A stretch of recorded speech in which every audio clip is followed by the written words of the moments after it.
Palamoana, my fellow exiles. I hope you are all doing well tonight.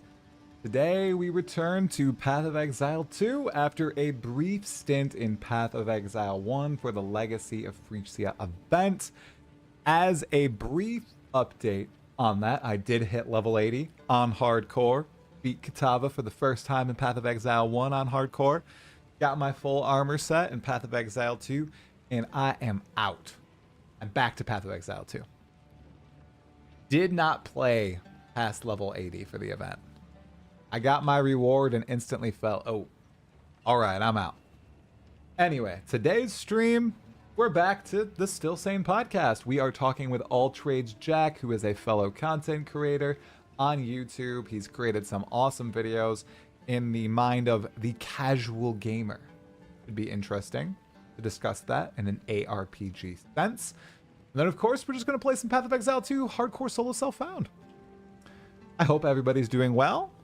Let's get right to the game. We're already in. But I don't quite remember where we are. So we are Trail of Corruption, Orbala, Lost City. Okay, so Keth and the Valley of Titans. We've already done the Mastodon area. Okay. We are all good. Let's do Keth. Okay.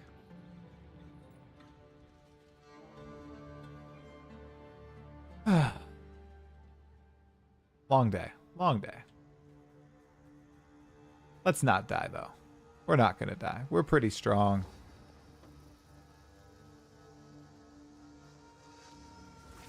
Die, scum. Yeah, I've never actually been in this area with the Sorceress. My headset. There we go. Alright. Sound effects should be fresh now.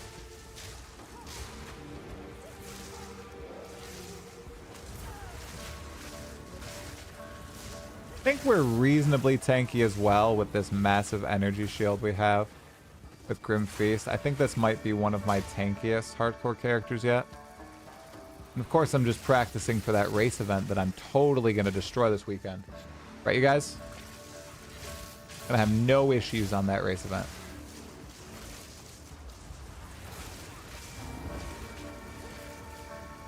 Will absolutely be annihilating. Hey, Mr. Al Cappuccino, what's going on, dude? What class am I going to be rocking? I think I'm going to play Warrior. I think I'm going Warrior for the race event. Hey, Valatus, what's going on, dude? Hey, Maruk, 9 to 3. Hope you're having a good evening. Yeah, I think I'm going Warrior for the race event. Because the top of each class wins. I know I probably don't have any shot, but if I have a shot, I think it's with Warrior. Hey, Omega Cybers, what's going on, dude?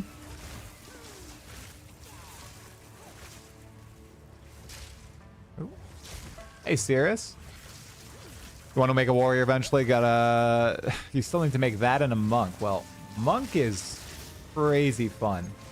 Will I be the fastest Monk? Not by a long shot.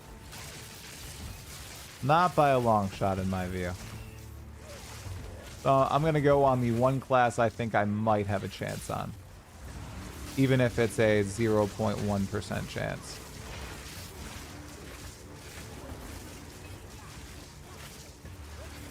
Alright, where... Kiwi fun for casual use? Hey Sanctum, what's going on?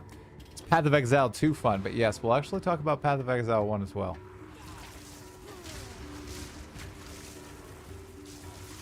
So, for any of you who might not be aware of who All Trades Jack is, he does casual gaming reviews on his channel, and he's played many different ARPGs. He did a casual player's review of Path of Exile 1, showcasing his journey, not really using any guides for the most part, and just figuring out the game for himself. Very interesting series. So I'm going to get his take on Path of Exile 2, and we're going to do a ranking of ARPGs and their casual friendliness. Should be fun. I'm just going slow here. I think I'm just going to over level. Am I winning? Atlas Anime, of course I'm winning. I'm playing hardcore solo self-found. And I haven't died yet. Look at this. I think this is try number 8. I actually forgot. I think it's try number 8. You are aware that Alkaiser and Karn are both rolling warrior. Well, like I said, there's no way I'm gonna win. So I was just gonna choose the class I think I have the best shot on. Maybe it isn't those classes. Maybe I'll see what all the other, you know, actual racers are playing before I decide, you know? Maybe nobody's going Sorceress, you know? Need banner. Maybe I'll actually have an easy win.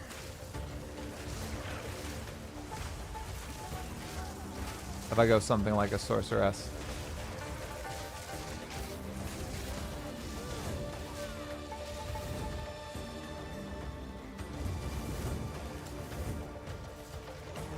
Go. I don't have the craziest single target.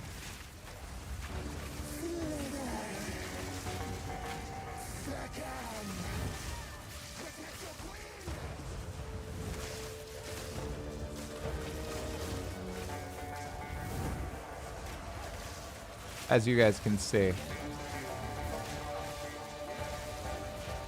Desert fire.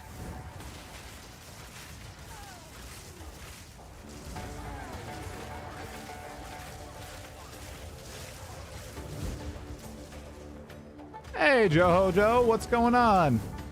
Hey, Cosmic Weeb. Just doing some hardcore before we talk with Jack.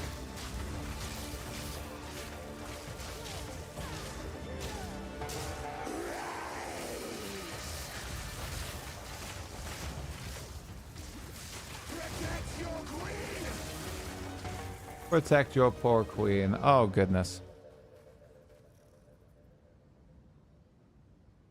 Astral, what's going on, Astral? Sorry. Any chance you could show the free armor from Frisia event? It's level 53, and I'm trying to decide if it's worth continuing. Totally, dude. So here's my actual take. It's not that good. It's actually kind of blurry. Take a look.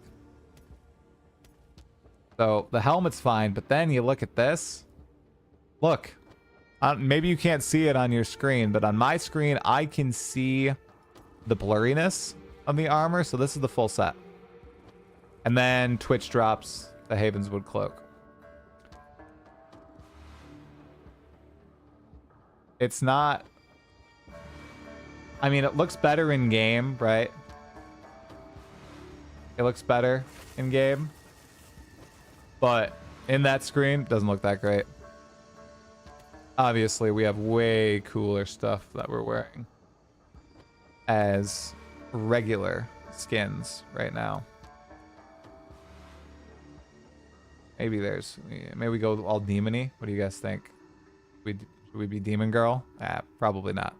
No need. Oh, they replied to bug report about how saying the resolution needs to be fixed for PoE2. Oh, thank goodness. It does give off a little bit of a paladin vibe. Did I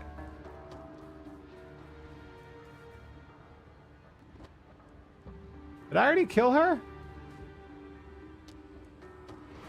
Did I already do this area, you guys?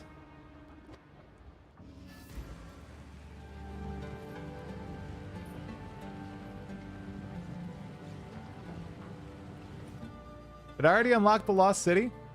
Oh my gosh, I did.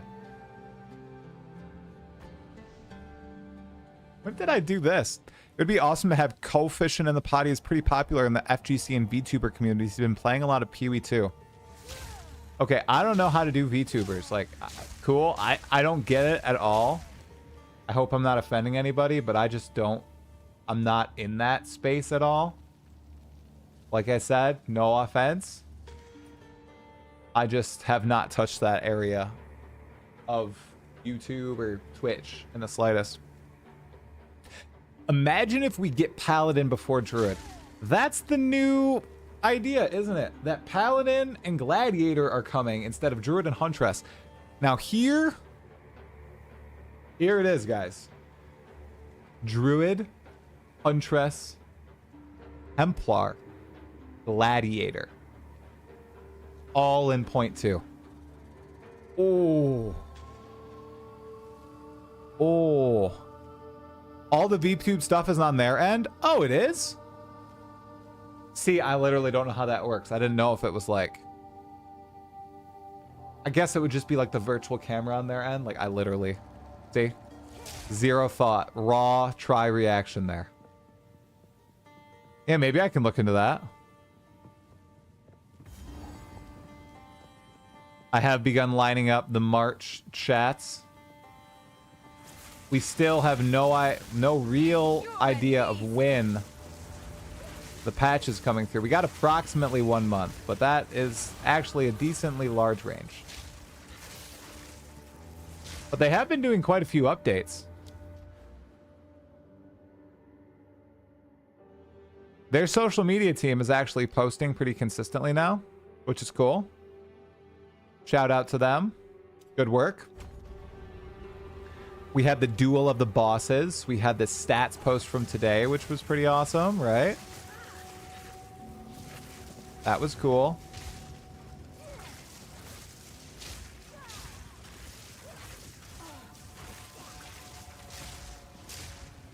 I feel like I have a very low damage.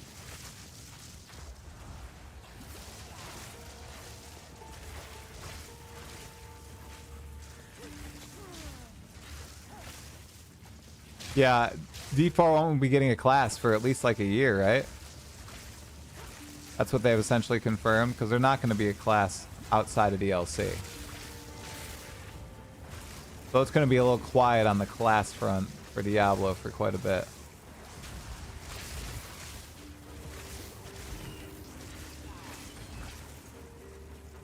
Use a firewall. Wasn't I using a firewall?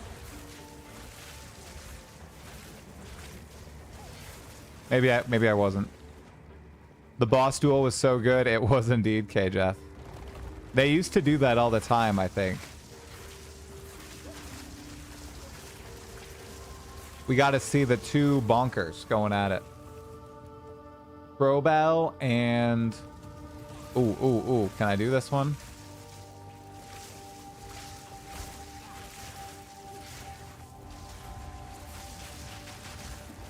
Foul insect. I'm so anxious to see what's going to actually be in this Path of Exile 2 patch, guys. Like... I feel like it had so much riding on it because they decided to not do balance patches midway through.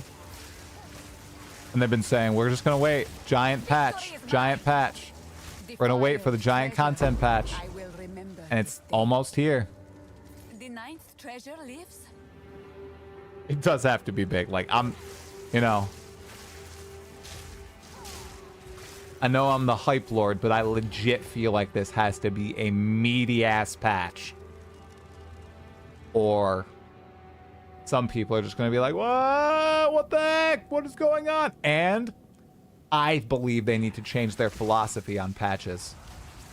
I think they need to go freaking hard during the league.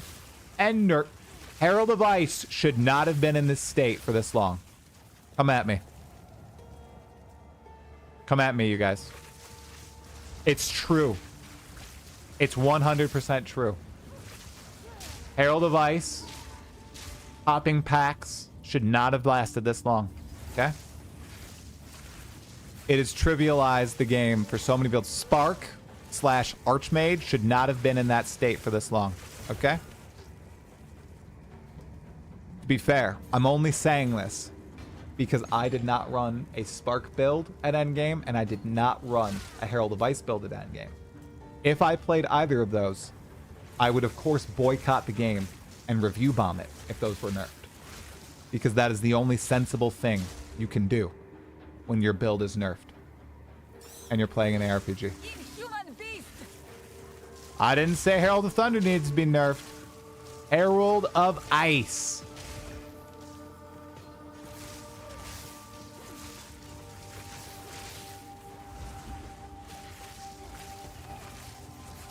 I mean, everybody's saying, oh, I see a lot of people in the chat, you guys saying, well, they're going to tone down stuff, right? That is the hope on my end, right? Now, there's been a lot of spirited debate, let's say, kind of thinking the opposite will happen, and that perhaps they've foregone that idea of reining in the power. Did anyone check out the support gems? Oh, definitely. Maybe they will make sense with the patch notes, but it looks like they want everything to have an annoying downside. Well, everything should have an annoying downside, especially melee. And not anything. What with the monk has an annoying downside? Can you guys tell me on the right side of the tree? What downside do all the monk abilities have? I'm legit curious. I don't see any downsides there. Oh. You think they won't tone down the power? I'm saying I'm less confident than I was before the start of early access. Because I had a totally different understanding of how they wanted the game balance to be. And unless some very basic combinations weren't tested, maybe that was the case. Like, obviously, the power is through the roof. Okay? Through the roof on many different builds. Okay, well, that is funny. Are they going to approach? Okay, they're coming through. I think the power ramp just needs to be smoothed out. Totally agree. That's I did like a video essay about that a few weeks back. I think they need to smooth out that power curve, guys. Yeah, they need to do more balancing. Like, they shouldn't be afraid to touch the game so much. I get an interview. I'm not gonna preach, but I'm gonna ask, why the change on the philosophy? This was supposed to be early access with a lot of changes. Why did you guys shift? Well, it's because players got upset. Okay, shouldn't players get upset? Or, like, who cares if players get upset, really? Okay, that's a lot of Beatles. Who cares if players get upset? It's early access. Stuff is gonna break. Maybe give, like, at least right now, you guys, like, respeccing is pretty much free. Funny that I say that, right? But it's pretty cheap. Okay, maybe just for early access, be very clear. We will give free respecs in early access on big balance patch days, which occur every 2 weeks, where we are just going to slap things and destroy things. Okay? Gonna happen. I don't know. I'd love to see the response. I'm going to play the game no matter what, too. I freaking love the game. I don't care that there's some dumb balance in it. I still have fun with the dumb balance. I just don't follow builds that people make. I'm not a blaster, right? So I'm not making the most busted stuff. If I was playing the most busted stuff, I'd probably be having a way worse time. Because I'd trivialize everything. I should do an Arbiter on stream today. And you guys can see what my Arbiter of Ash runs look like compared to those who say, oh, well, the only right way to fight Arbiter is to insta-kill him. So not true. So not true. Not true at all. And I'd argue it's the worst way to fight him. Because, okay, your spicy opinion. How is that fun? Okay? Especially if it's like the first time you're fighting him. Wow, look, I deleted Arbiter instantly. That's so cool. How was that cool? You didn't even get to experience the baseline fight. Your baseline experience is killing Arbiter in 3 seconds and him not using a single ability. How can you say that deleting him in 3 seconds is fun when you have no baseline of actually fighting the boss? I will never understand. You will burn. I won't understand. I did that accidentally with a minion build. Yeah, my friend did too, but not accidentally, kind of on purpose. We are going for a full clear here, Exiles. I don't even know where I'm going. Is this the buried shrines? There we go. I can only agree on slowing the game Such down and shrines taking were power not away if they meant for rebalance enemies too. mortal Definitely. eyes. I am honored. It's fun because I spent this much time making my character OP. Like, I get what you mean. I do. I don't know. I would understand it being fun if you've experienced the baseline battle, right? Like, God, what is it? I don't know, guys. What a freaking good... Like, I don't know what a good example. I'm not freaking Asmongold. I worked... I had a long day at work. I can't come up with a good analogy. But it's just... You have nothing to compare it to. You just walk in, blast something, and you're like, look at that. Look how strong I am. I mean, maybe it's because you've seen the fight from a streamer POV or a video, so you know what it's like and you've experienced it before. But if you just walk in, blast the battle, and don't experience anything, I just don't... That doesn't even fulfill a fantasy for me.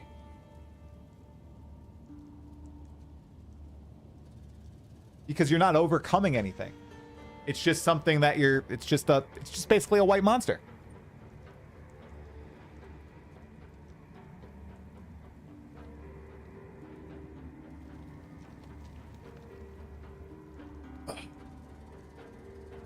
But I'm weird, right? No, my friend Hog just thinks I don't even like ARPGs, and I just want to play games like Elden Ring. The maybe 5 of you who have watched me play Elden Ring probably know differently. You probably know that I don't want to play Elden Ring.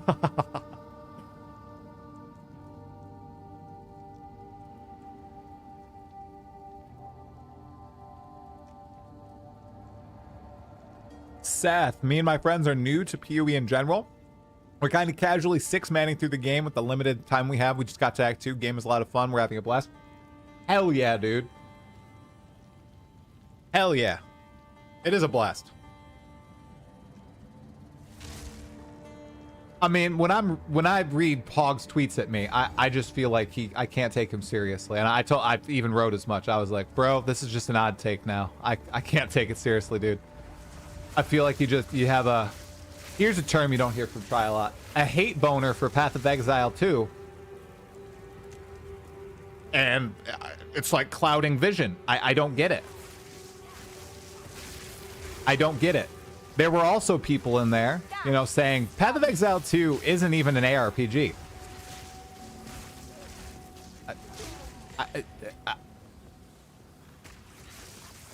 A lot of people just hate the game.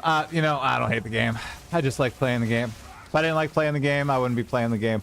I'd be playing something like Hades right now. Sworn looks kind of fun, right? But this is too much fun for me, so...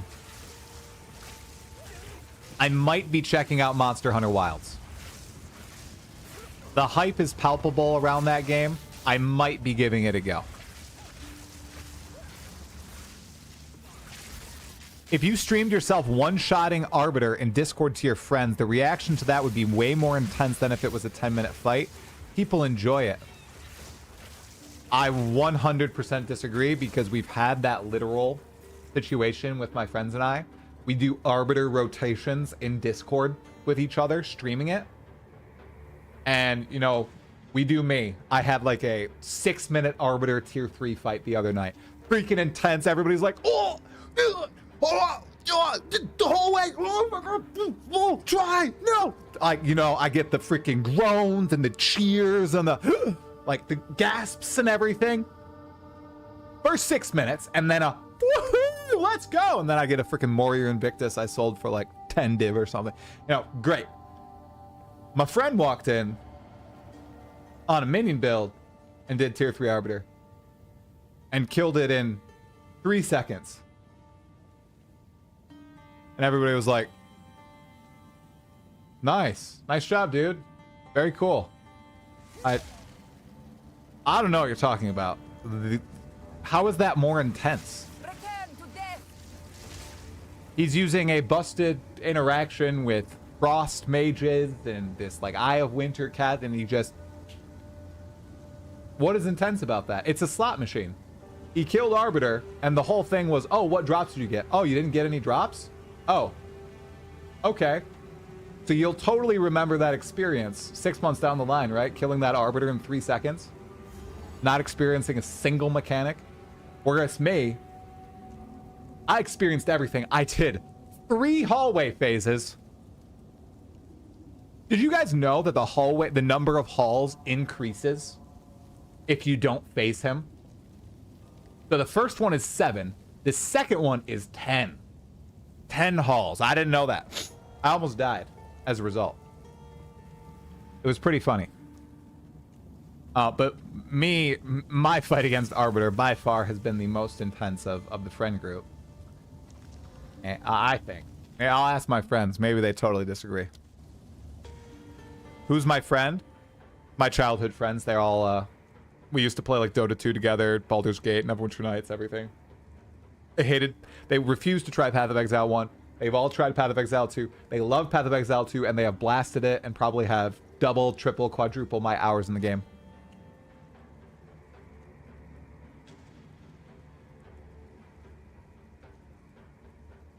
The way you play, the way I play, and the way other people play is all valid.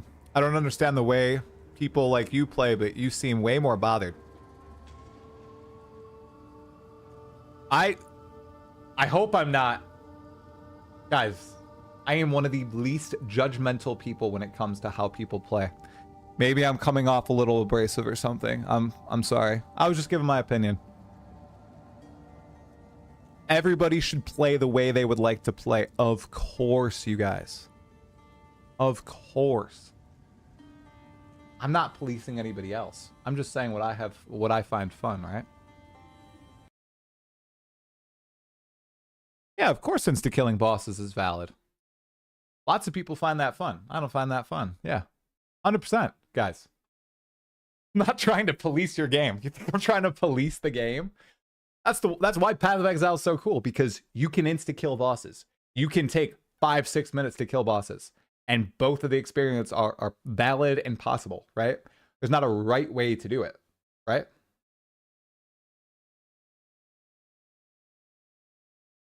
Bit abrasive. Yeah, sorry. You know.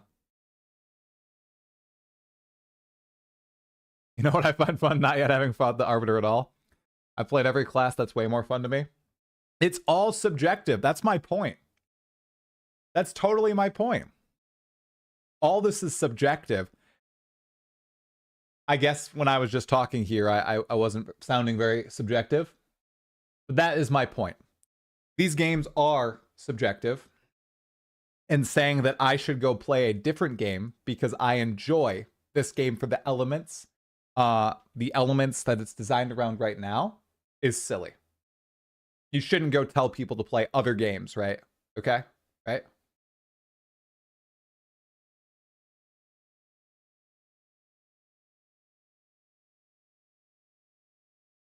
Especially if they say they clear... I enjoy this part of Path of Exile too. No, you don't. You should go play another game. That's silly.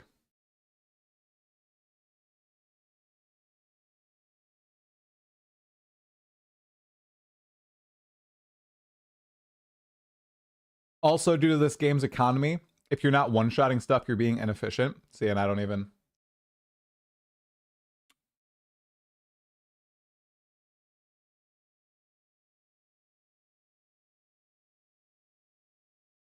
Some people enjoy the rush of anime-style slugfest. Others want to be a god. Yeah. PoE2 is currently made for blasting and one-shotting mobs. It's not balanced around methodical gameplay, and it punishes you if you want to go slow and overcome the odds. Yeah, I agree, and oh my god. They just announced something awesome. They just announced something awesome to do with towers. All right, we're going to get Jack on in a second. But so towers aren't going away, exiles. All right, Jack, we're going to get you on in just 1 second. Let's desktop. Let's listen to this, you guys. Update for Path of Exile 2 will be giving all content the ability to spawn in tower maps, including bosses.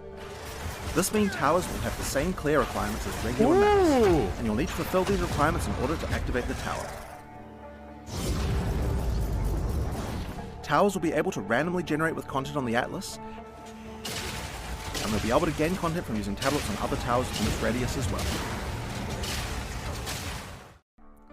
In Yeah, the they're pretty 0.20 trash for update graces, Path of though. Exile 2, we'll be giving all content the ability to spawn in tower Prakiro, maps, thanks for the including prime, dude. bosses. This means towers will have the same clear requirements as regular.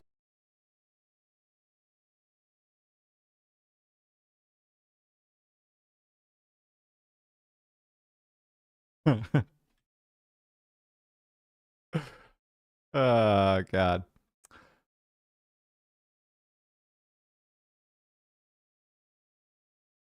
Why is it so find hard a good build that uses a magic staff? Do you have one? What do you mean a magic staff? Do you mean like a literal magic staff? Or do you mean like like a like a sorceress staff or a magic tier staff instead of a rare staff? All right.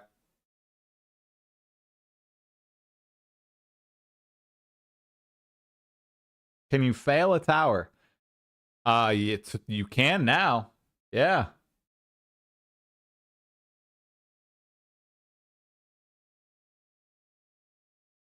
All right. Also, I saw that all the acts appear to still be in the game. All right. Go back to podcast. Let's get this really quick. Name. All trades. Jack. Go. Wow, he has such a long name. How impressive. Yeah, people don't want to use staffs because focuses and shields are so powerful. That's my guess, though. I haven't played Sorceress to endgame or anything, so I'm not 100% sure what if there's like a really good build out there or anything. All right, here you go. Getting them on there and starting video call, right? All trades Jack, still sane. All right, we're gonna have to slow down a little bit and we should be good. Right. Down here, right here. Hey man, what's going on? Uh-oh, oh shoot, I gotta fix my audio options, Jack. I'm so sorry, 1 second. I have you coming in on my headphones. 1 sec, I'll be right back. Silly me. Silly me. Hello, okay. We're good now. I swear we're good now. Good. Oh, there we go. Oh, thank God. Okay.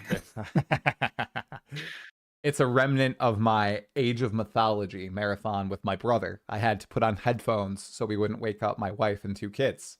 That'd be bad. Oh yeah. Age of Mythology can get pretty intense. Oh, dude. Have you played? Oh yeah. I used to play all the time, like way back in when it first came out, like the actual, not the retold one. I haven't tried that one yet, but the old one. Dude, that was my brother and I's jam when we were kids. We didn't get into Age of Empires 2. We hopped on Age of Mythology and then the Titans expansion, and then we did get into Age of Empires 3. Age of Mythology has just maintained a special place in my heart, personally. Yeah. No, I never played Age of Empires, but I played Age of Mythology. I used to do all the cheat codes and God mode and stuff. Right. Yep. Totally. What is it? Oh, Canada for the Super Bear, I think that's what it was. I remember the. Yep. And I don't remember the codes. All of the god powers, infinite spawn. Yeah. So those were the days. Those were the days.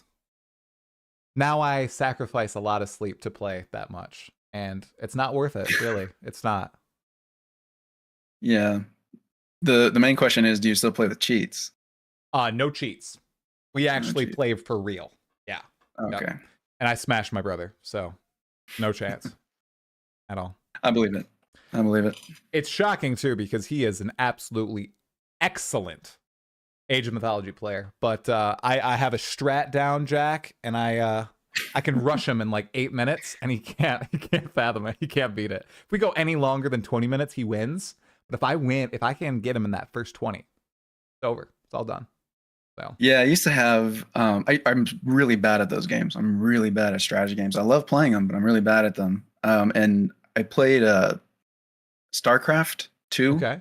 with my buddy and his cousin once, and I wasn't on video chat or anything, so I didn't hear that they were conspiring against me. And they pulled some maneuver where they put like the aliens up against me, like my base and everything, and me being terrible at these games. I was like still making my first military base or whatever. So they got all these turrets to spawn right outside my base. Yeah. And because I didn't have any military or anything, they would just slowly creep up on me, and I got less and less territory, and I just couldn't do anything. It was so frustrating. Oh. Spent an entire hour that night, like banging my head against the wall trying to beat them, and I literally could not move. Oh, see, that's the way some of these games extend out to the time you said like an hour. Have you played Civ? Maybe at all? Oh yeah, I mean, I'm terrible at that one too. I'm terrible at that one. I've never finished a game of Civ. Like Risk. You never finished one? We play like 7-hour games of Civ, and I still haven't finished it. Horrible. I don't know if that's like other people's experiences or if this is just isolated to my friend group, but we'll say, hell yeah, let's play Civ. I think Civ 5 is the one that we played a lot of. Never finish a game. Bad. So, yeah. Good experience. I mean, they take forever, but they do. They do. I know some people play where it's like you take a turn and it goes to the other people and you play over the span of days and it's not real time. It's like literal turn based. Maybe that's a little bit more feasible, right? Extend over like a month or something. Yeah. Maybe one day. Maybe one day. All right, man. I didn't bring you here to talk about Age of Mythology or Civ, though. I think we need to talk about some Path of Exile 2 and other ARPGs. Dude, first of all, how have you been doing? Okay, I know you've played Path of Exile 2. Obviously, last Epoch's coming up. But how has life been from your POV these past few weeks, months? Life has been crazy. I always say that I'm the worst YouTuber because I love making content, but my YouTube schedule has been just out of whack. So I don't put out regular videos, but I just put out videos that I've been working on for like 3 months. And it mostly has to do with just like all of the ARPGs that I've played. And then like doing that in between getting married. I'm about to have my first kid. Congratulations. Thank you. Thank you. Literally yesterday, I spent all day painting a nursery. So, it's just, and before that, I was doing the Legacy of Frisia event in PoE1. So yeah, I've been going nuts, just one event after another for ARPGs. It's so good to be an ARPG player right now. It seriously is. Yeah. Yeah. I have been rededicating myself to last Epoch. After I finished playing Path of Exile 2 for like 200 hours or something. Wow. Okay. And last Epoch goes quick for me because I've played it so much that I can get up to like level 80 really quick. I don't know the actual hours, but I can get up pretty quickly. And I'm on the third Harbinger to try and get to Aberoth with a homemade build. So that I'm trying to do before the next last Epoch season comes out because I'm super hyped for that. It's gonna be big. Crossing my fingers. Yeah. Okay. Yeah. Let's open with that, dude. Well, actually, before yeah. Nursery. What did you paint in the nursery? Anything special or like a rainbow? Basic stuff. Well, I'm no artist, so did you just paint it? Sorry.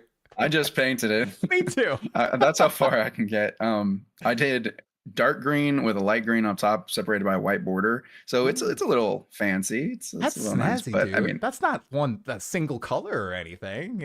That's good. No, yeah, no. Good. We started learning because when we bought our house, we did like accent walls and stuff. So we're getting up there. Ever since I owned my home, I've been becoming more and more like dad ready. Just learning everything that breaks in a home and how to fix it at the bare minimum. Like with duct tape, basically. So You're right. yeah. Right.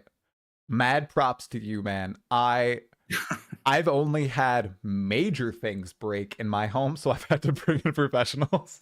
So like our furnace broke, and I'm like, well, I think I should probably call someone for that. And then our air conditioner, I didn't even know this happened. So our air stops working, dude. And I go out to the air conditioner. It's outside at our house, right? And I go out there, and the pump that connects to the propeller fan that powers the AC, there is a middle of summer.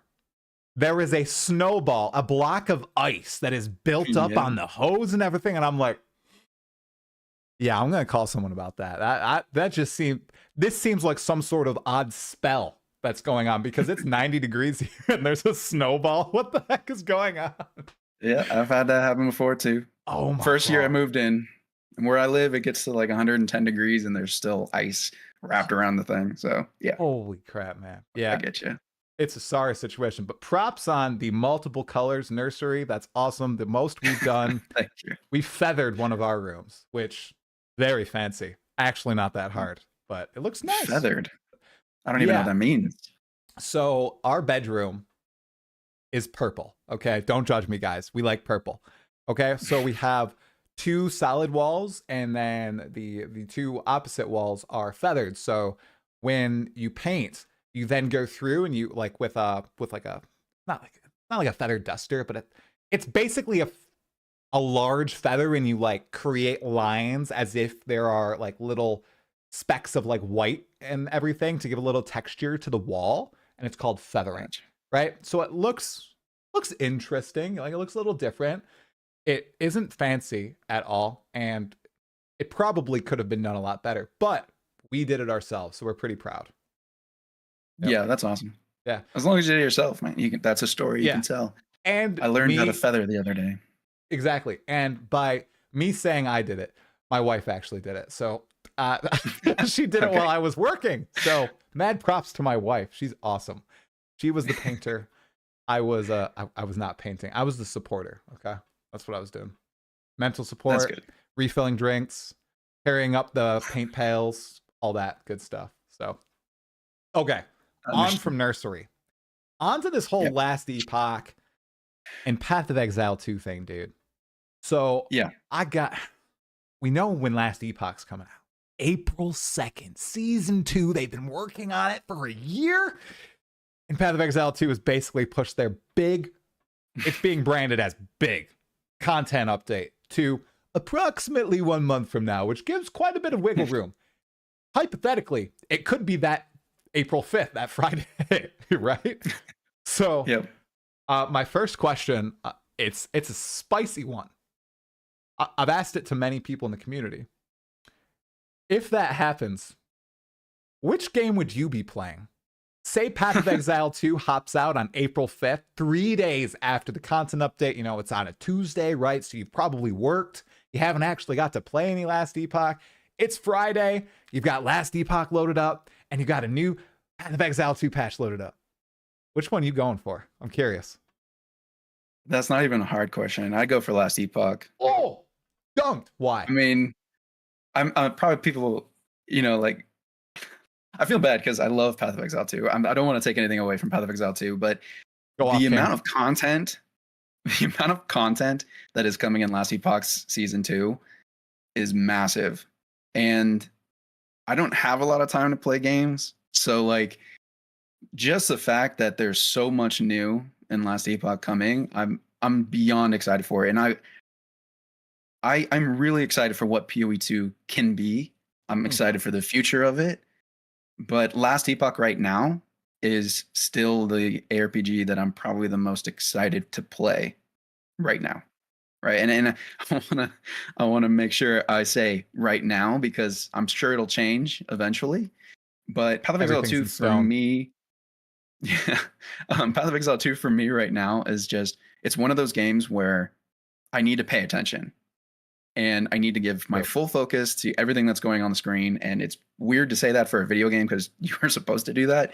But with last Epoch, the grinding section, like the grinding bit of it, I can do that while watching TV. I can do that while listening to music. I can do that. I don't have sound in last Epoch when I play. So it's so much easier to play that, and instead I can enjoy the build progression, I can enjoy the new content, I can enjoy the new bosses. I've only ever tried Aberoth once, and then I lost and I just never went Oh. back. So I kind of want to do that again. But I mean, it's hard to say, and it's hard to compare because I just feel like they're two very different games, and I would play them for very different reasons. Yeah. And it sucks because I'm sure that Path of Exile 2's patch will come out like right around that time. I don't know if like they had an agreement before not to do that, and now the gloves are coming off, and now it's whoever can put out a content as fast, like whatever time they need to. Hmm. Because I know that they have been talking before, but Yeah. all's fair though. It's just business. It's just they have to put out these patches because at the end of the day, if Path of Exile 2 does what Last Epoch did and wait a year, they're gonna have the same problems that Last Epoch does. Definitely. And that year wait, do you think it has screwed them, or do you think they've really spent all this time building up to this huge moment? They're gonna obviously do a marketing push. There's a lot of content in there. And I don't know if you've seen, but like the Last Epoch teaser has 1.5 million views or something on it for this season That's 2, nice. right? It's a 15-second clip, nothing in it. It's just a spider. Ah! That's it. And everybody's seemingly, right, excited about it. It has views comparable to a Path of Exile 2 teaser, right? Which is it's huge for Last Epoch. I mean, it's still tiny studio, a lot less resources, right? This is the only hype moment leading to season 2. There hasn't been a lot of hubbub around it. So do you think this has been, net positive or negative? Because obviously they needed the time. I think if they continue to do this, it's not going to work. I think that they're using a lot of the goodwill that they've accumulated, which, they're a small company. They've been growing because of their 1.0 launch. I think it actually is more important to talk about if they went into 1.0 too early. And I think that's a more controversial topic to talk about, and why they did it, why they didn't.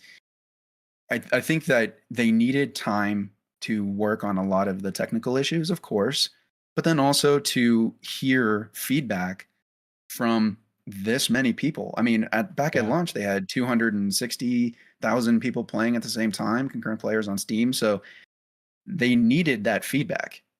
It just sucks that they weren't ready to then pivot and take all that feedback and address it fast enough, because that year wait, as much as it's totally expected for content to get stale, right? In an ARPG, you have seasonal content. Everybody's, the player count's going to go down over time no matter what, and people move on to other things and they'll come back. Path of Exile 1 is the shining example of that, right? But I think that what happens is when you get into this zone of, okay, we have waited 4 months to say anything about our next patch. And now we have Path of Exile 1 to compete with, Path of Exile 2 to compete with. We have Diablo 4 seasons. We have, Grim Dawn's coming out with an expansion. Right. Titan Quest 2's coming out. Titan Quest 2. And, Chronocon's still out there. Dragonkin the Banished is happening sometime. So it's like there's all of these new games that are now muddying up the timeline. And now you just got to go, because you pushed the patch and upped the amount of scope in the patch because Path of Exile 2 was coming out. I'm assuming that. I don't know if that's exactly what they did, but I'm assuming that their next cadence was where Path of Exile 2 came out, right? They pushed that. Okay. Now they're trying to fix more. They have more great content coming. Now it's like, okay, well, now it's April. They can't push out anymore unless this content patch gets bigger and bigger. The business of it is, if you continue to wait, you better make it worth it, because you got to make up all of that time spent, right? You got to make that time worth it. And I love Last Epoch, man.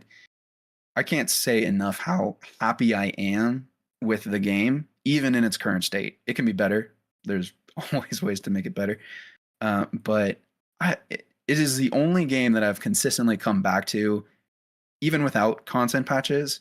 I've consistently come back to like once or twice a week to just find a spell that I haven't made a build for yet, try and find a synergy with something else, and just make a build on my own and just see how far I can go.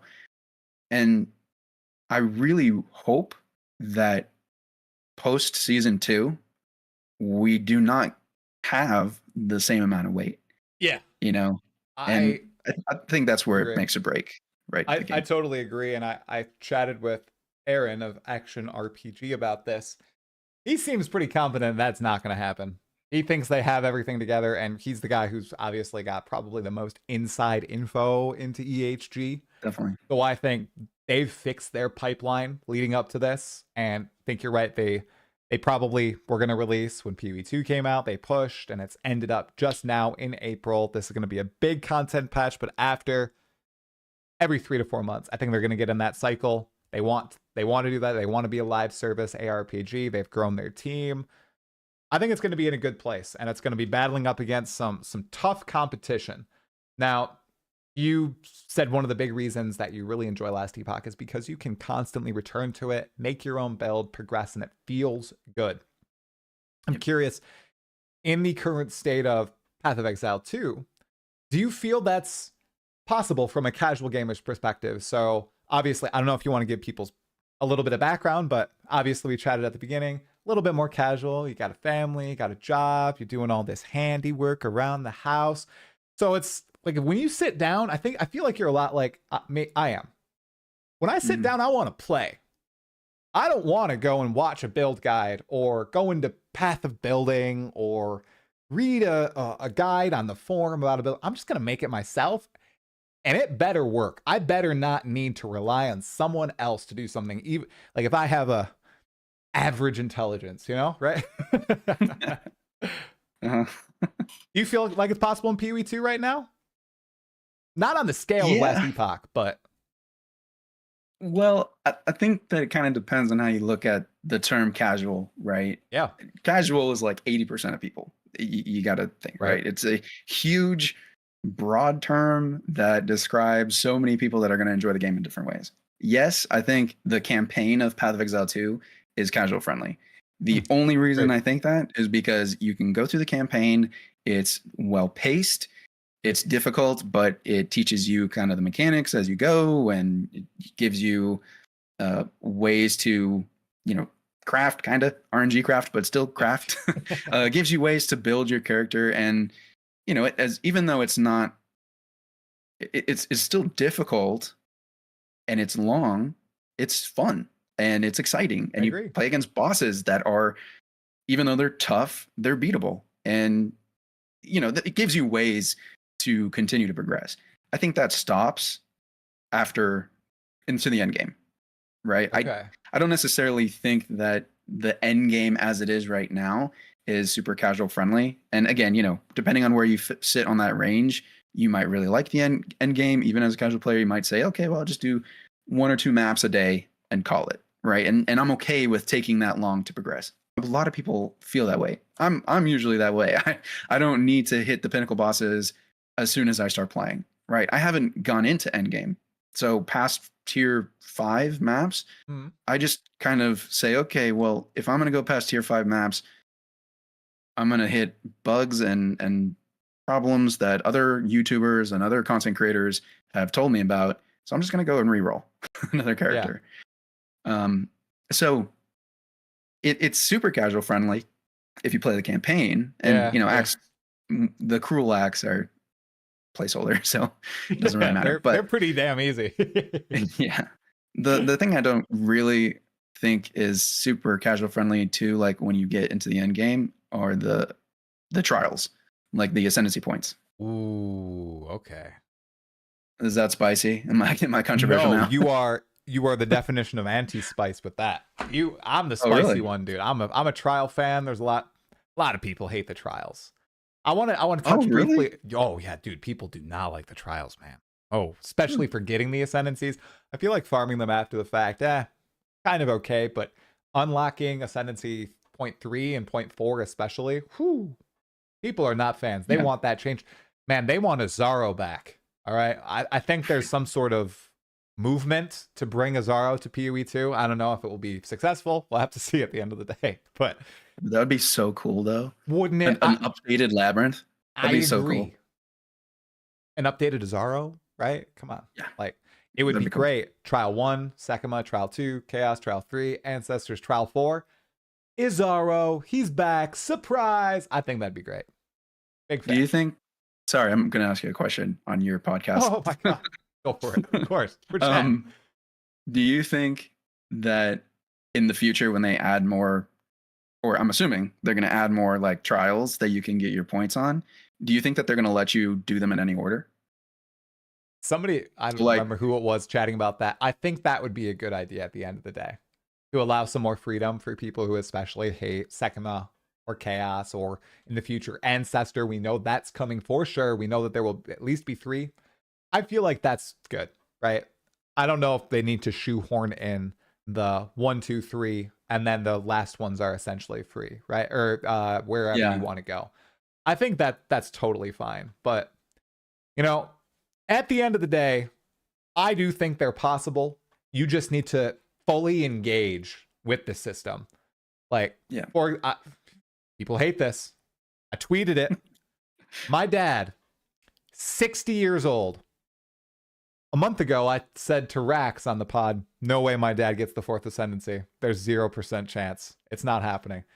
This weekend, he did it. He got the 4th Wow. ascendancy. All right. 60-year-old dude. His gaming repertoire right now, it's Baldur's Gate 3 and Path of Exile 2, right? So, does not play a lot of action RPGs. It is possible, but he Man. fully engaged the mechanics. He was, got all the proper artifacts or relics and everything, and he was reading everything, and he planned his way through, right? It's possible, but it's not free like the labyrinth is. I feel like the lab is just totally free. Long as you don't Yeah. walk in a trap in PoE1, you get your ascendancy. You feel that way? Yeah, I Or feel like why do you hate the trials? Why do you think they're not casual accessible? So I think the first point, Yeah. like the first 2 that you do in the campaign, I think those are fine because Okay. I feel like it's you're engaging with a system that's sort of teaching you Yeah. how to do things, and I think I don't necessarily think that they're perfect, but it's okay. Like I think that they can do that because you're going through a campaign and it's sort of like bringing you along with the story, right? They're in the maps that you're going Right. to, so that makes sense. The thing I don't really like, not that I don't like, the thing that I don't necessarily want to be forced to do Yeah. is when I go into a trial of Sekimo or a trial of Chaos, it is purely RNG what you're getting, right? So when I spend 30 minutes of my time or more, once you get into the higher tiers, right? If I spend 30 minutes or more, I expect to get something out of it, Right. right? It's more of like a don't like respect my time kind of thing. Yeah. It's yeah. not that I expect to get my ascendancy points because obviously I didn't win, so I shouldn't get it. Gotcha. But a lot of the times, like I think of it this way, right? You need to respect my time because it's RNG. You spend 30 minutes doing this, and at the very end, you've built your RNG wrong with the Trial of Chaos, or you get a room that you can't complete because it doesn't fit with your build, right? And so you get past the first level because you've done that a million times, and you get to the second level of the Trial of the Sekimos, and you get to the boss, and you've seen it for the first time now, and you realize that once you get there, your build can't handle it. So now, instead of saying, okay, like what can I do to change this at the moment, you test it, you die, now you have to restart those 2 floors over again. Mhm. And while I think that's perfectly fine for people that like it, I think it's a tough thing to ask if you're going to lock such a powerful part of your build behind it, because it's more of a mentality thing, right? If I'm a player who wants to move on in other content, I need that player power. I can't not get it. So I need to go and beat the Trial of the Sekimas. And because it doesn't respect my time, I'm going to be even more pissed off if I have to spend more and more time because my RNG is off, or because my build doesn't work a certain way, or because I just don't get the drops that I need, or whatever it might be, right? I totally, on its own, I actually really like the Trial of Sekimas because I like roguelites. I like the RNG nature of it all. I just don't like that one of the biggest parts of my player power is locked behind it. And we don't have to get into it here, but like that is a game design issue that other games have had. And anybody who's watched any of my videos knows that I compare everything to World of Warcraft because that's where I came from. And we just went through this in Shadowlands with World of Warcraft, this thing called Torghast, which was the same deal. Your player power was locked behind you doing this weekly Torghast run, and you needed to keep up with it or you would get left behind, essentially. And even though the Torghast content was pretty fun, forcing players to do it just ruins it, because now it's no longer I want to do it, it's I have to do it. And that's the key. That's kind of why I don't like it. That's the key. Yeah. That's, I think, if they want to keep it like this, right? Because you're right, it's an intentional design choice. And thank goodness you don't have to do Trial of the Sekimas weekly to keep your ascendancy. Oh my god. I would never play Path of Exile 2 again. You've lost me, GGG. But that's the trick that they have to do, right? They obviously want players to need to feel to do it, but they also have to like make it fun and make players want to do it as well. Because obviously, like, gamers hate being forced into doing something, right? To gain a substantial reward. Like, they like a variety of options, and that's why they've implemented multiple ascendancy paths. At least now we have Trial of Chaos versus Sekima. We'll have Ancestors in the future. I wonder if that will be their solution. Right now they have two very distinct styles of Ascension with a third on the way. I'm wondering if that third will be something that isn't as like time intensive. It's more so of a, all right, you just have to go in a tournament and kill a whole bunch of stuff, and that's about it, right? It's not a huge investment that can take a very long time. You have to put a lot of effort into it. I'm curious if that's the way that they will go, because the total opposite, right? When you were talking about them forcing players to do something big to unlock their power, my mind is just going back to last Epoch, wherein you ascend and it's literally an NPC that just says, ha ha, it's time for a mastery. Would you like a mastery? Which mastery would you like? And it's just totally different. And I'm totally opposite of you. I hated that. I didn't like it. I was like, really? That's what's happening? I love the trials, and I love the power being locked behind them, and me needing to change the way I play for that one playthrough, especially like in the campaign and then in endgame. Like, it's like a lock-in moment for me, kinda. Yeah. Even though Path of Exile 2, as you mentioned, like, I can't unlock in, I have to pay attention. Trial of the Sekima, Trial of Chaos, it's like I am zoned in. And I'm thinking the entire time, and I'm making sure I'm making the right decisions. But a lot of people despise that. And they have gone with a bold design choice, right? And I think the majority of people agree with you, and they disagree with me. And it'll be so interesting to see where they go with that, where they take that feedback, right? Because it was a bold ass move for them to make one of the most divisive league mechanics, two of the most divisive league mechanics in PoE1, the ways to acquire your biggest character jumps in power in PoE2. How crazy is that? I mean, it's wild. Isn't Trial of the Ancestors kind of the same? It's well, it was like an auto battler, and I think all these appeal to different sects of people, like the roguelike, which is Sanctum. A lot of people like that. Then you have Trial of Chaos, which is basically just like a wave based. In PoE2, it's like a dungeon, right? It's a wave-based dungeon. You just get a few modifiers, right? And then the Trial of the Ancestors, I hope they don't do auto-battler. That's why I'm thinking they're going to see, okay, so we have these two distinct ways. They're both pretty RNG-based. Maybe with Ancestors, we just go with you're killing armies of stuff. You have to fight some cool bosses, and that's how you can ascend. Like, they'll make it a very distinct option compared to option 1 and 2. and maybe with Azaro in the future. I hope that'll please people, because I do like that sort of challenge being in the game and you getting that significant reward from it if you choose to take that path. Like, I like the options, and I like the options to do the harder thing, because like a lot of people, I think in chat we were talking about earlier, a lot of people love to be able to like one tap bosses, right? All the power to them. That's awesome. My friends love to one tap bosses. I don't. I like the challenging route. I make my own build and I will slog against that boss for 6 minutes, and it's way more fun than me walking in and deleting it, right? Yeah. It doesn't feel as earned to me. And I guess I feel the same way about the trials, which is, it is a hot take from me. Well, I think you can make both work. Yeah. It's not like it has to be one way or the other. I think if that was the case, then we'd all make the same game, right? Yeah. I think the way the Last Epoch does it in a lot of ways has some flaws with it too, because Last Epoch is basically, okay, you've done the tutorial.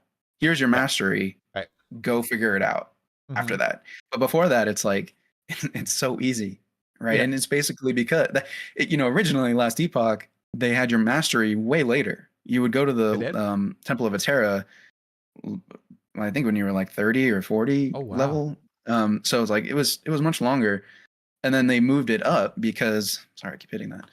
They move it up because the new player experience now is new player experience. You go through the beginning of the story. You're told a lot more, thank God, about the actual lore.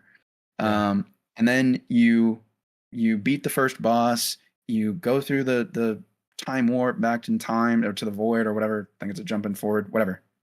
And you go to the Temple of Terra and you get your mastery after beating another boss. That then becomes the point where they say, okay, you've done everything that you can do with your class. Here's a mastery to go further and divide yourself further or like hone in on something specifically, right? And I feel like you can do both ways. You don't necessarily have to force people to engage with a certain type of gameplay in order to get the most powerful part of your builds, but at the same time, you can heavily incentivize it. You can make it easier for players to understand it. I would say one of the biggest things that'll help the game, help PoE2 immensely, is just a more robust crafting system. Because the way that it is right now, as much as I like how sparse currency is sometimes, like I feel like it's makes it a lot more interesting to find something, right? I think that's awesome. But once I find something, I would like to use it in some way, right?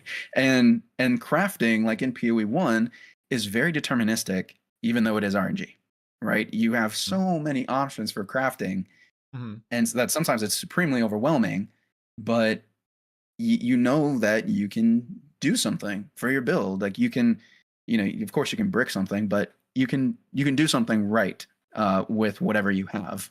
Yeah. And I think in Path of Exile too, if once you have that, maybe the ability just to craft more often, then some of those things that you were talking about, like going through the Trial of Sekimos, spending all that time, and really feeling like you're earning something, that's not a problem then. Because now, if you go in and you find something that absolutely sucks about your build, you can go and change that really easy, right? Or you can grind and you can find a certain drop that you want, and you can go and craft that one specific thing onto your item that you're missing, right? And that's just me, because I just don't like I like having my time respected. So whenever I do something, I want to feel that progression, even if it's very small, right? Maybe it's because I've learned something new. Maybe it's because I've gained a bit of experience. Whatever it might be, I want to feel that progression. Right. And I think you can make the trials work the way they are. I just think that it'll require something else to make that learning process a little bit easier for people. Yeah, I know they definitely need some work, especially like on the RNG aspect. I think some of the modifiers you mentioned, just bricking your run entirely, I feel like those are going to be adjusted heavily We all know the infamous, oh, you have 0 energy shield off an affliction, and that's like a minor affliction, and it just breaks some builds Yep. altogether. It's ridiculous. That stuff needs adjusting, and crafting too. So obviously you love Last Epoch. That has a robust crafting system. And then you come and you try Path of Exile 2, which is pure slot machine. People in the comments don't say there are the omens, because there aren't omens for the vast majority of people. There's no determinism really, right?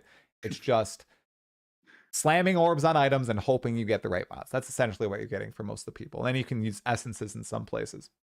You've played, a decent chunk of Path of Exile 1 as well. I loved watching your journey from the casual player's perspective. Such an awesome series, you guys. I will link that in the description below. Excellent journey through Path of Exile 1.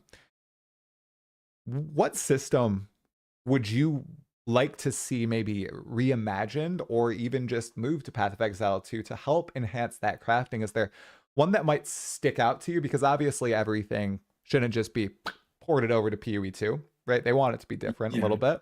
Is there one that really stands out to you, or do you think they should go with something new, something maybe inspired by Last Epoch? Take the Diablo 4 approach, right? And just plop that in our game, call it something else, and call it a day, right?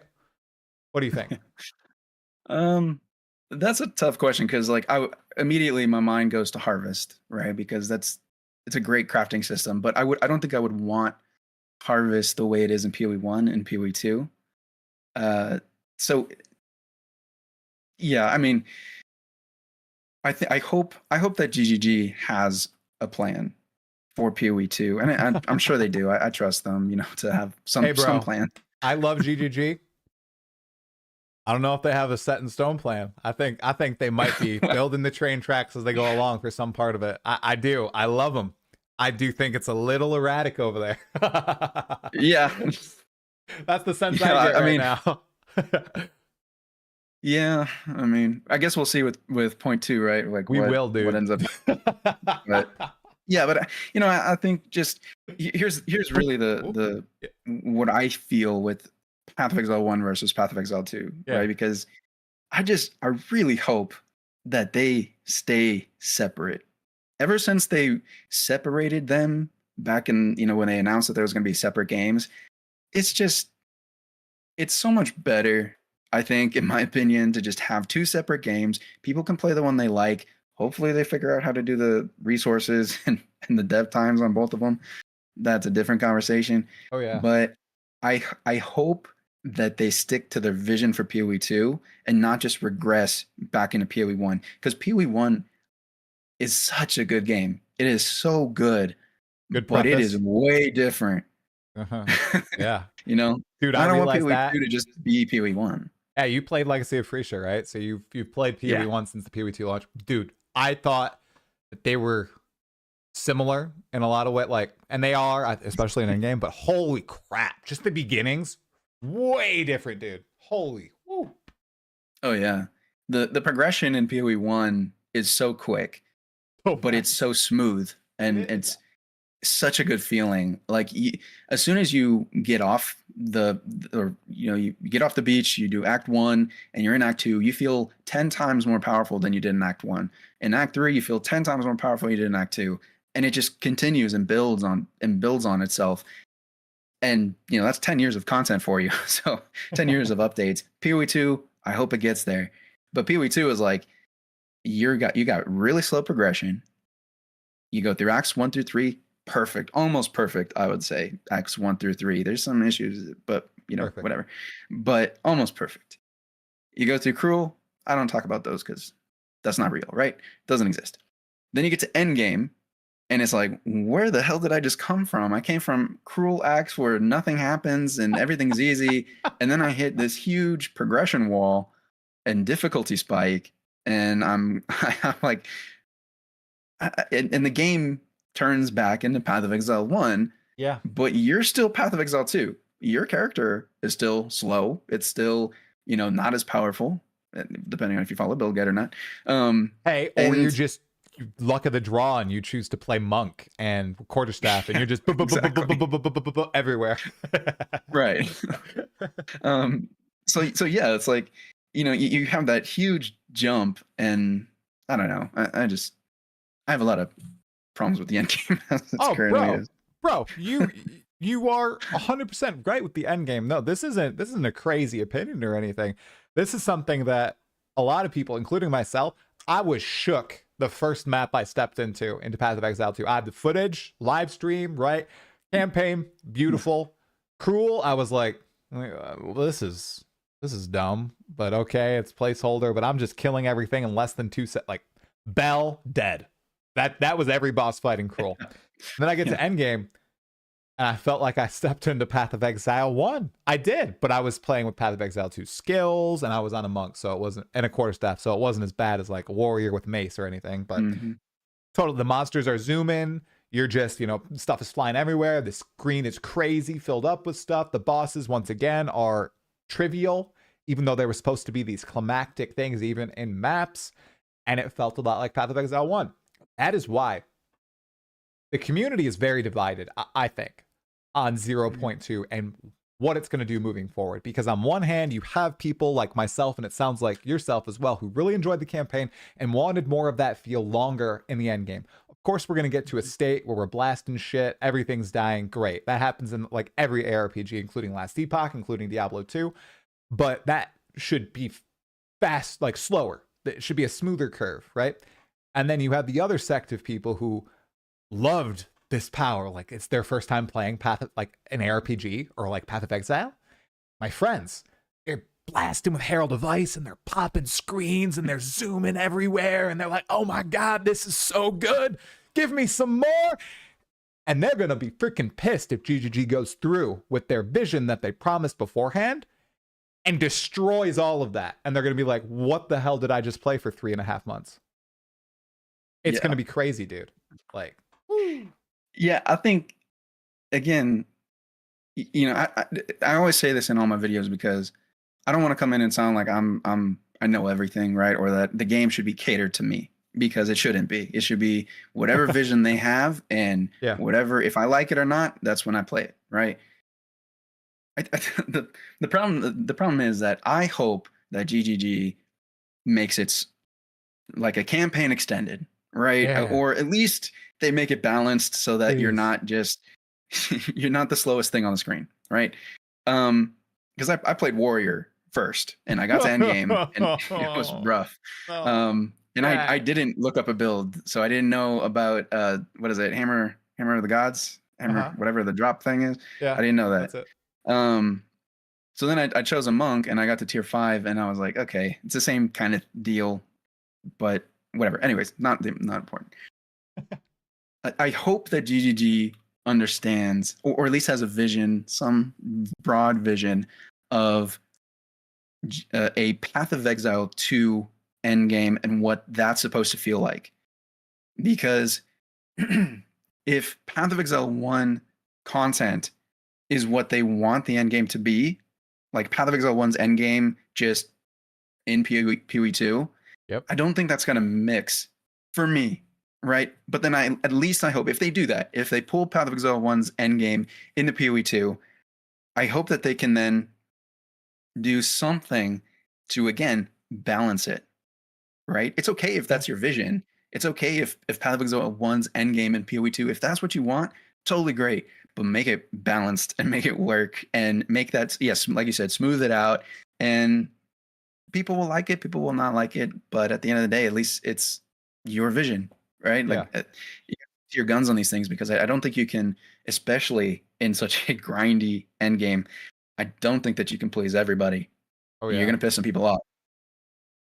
That is what, it's such a big moment, man, just to see what they do, because they stopped making balance changes 2 weeks into EA, and it's all just basically been building up to this, dude. So what happens to the blast and builds? What happens to monster hit point? All this stuff is riding. I know we talk about early access being so fluid and changing so much, and the PoE2 of today not looking anything like the PoE2 1 year from now. But with this first update, I feel like exactly what you're talking about, we're going to find out. Like, will they stick to their guns in this vision that we have heard about since 2019, and then again in 2023 when they split out the games? Or are they going to say, okay, you know what? That's actually not possible. That doesn't work in an ARPG endgame. We see that. We're going to make it kind of like PoE1, but yes, the campaign's going to have that more methodical experience in which you're slowly progressing your character, and you're not blowing up screens in one click, right? You're actually comboing stuff together. You're actually using multiple skills. You're actually thinking about how to fight packs and how to progress through these larger maps, right?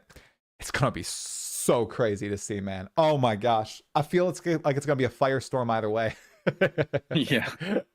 Yeah, man. I mean, you can't make everybody happy. At the Right. end of the day, they have to go with whatever they think is best, and people will like it. People won't like it. That's it.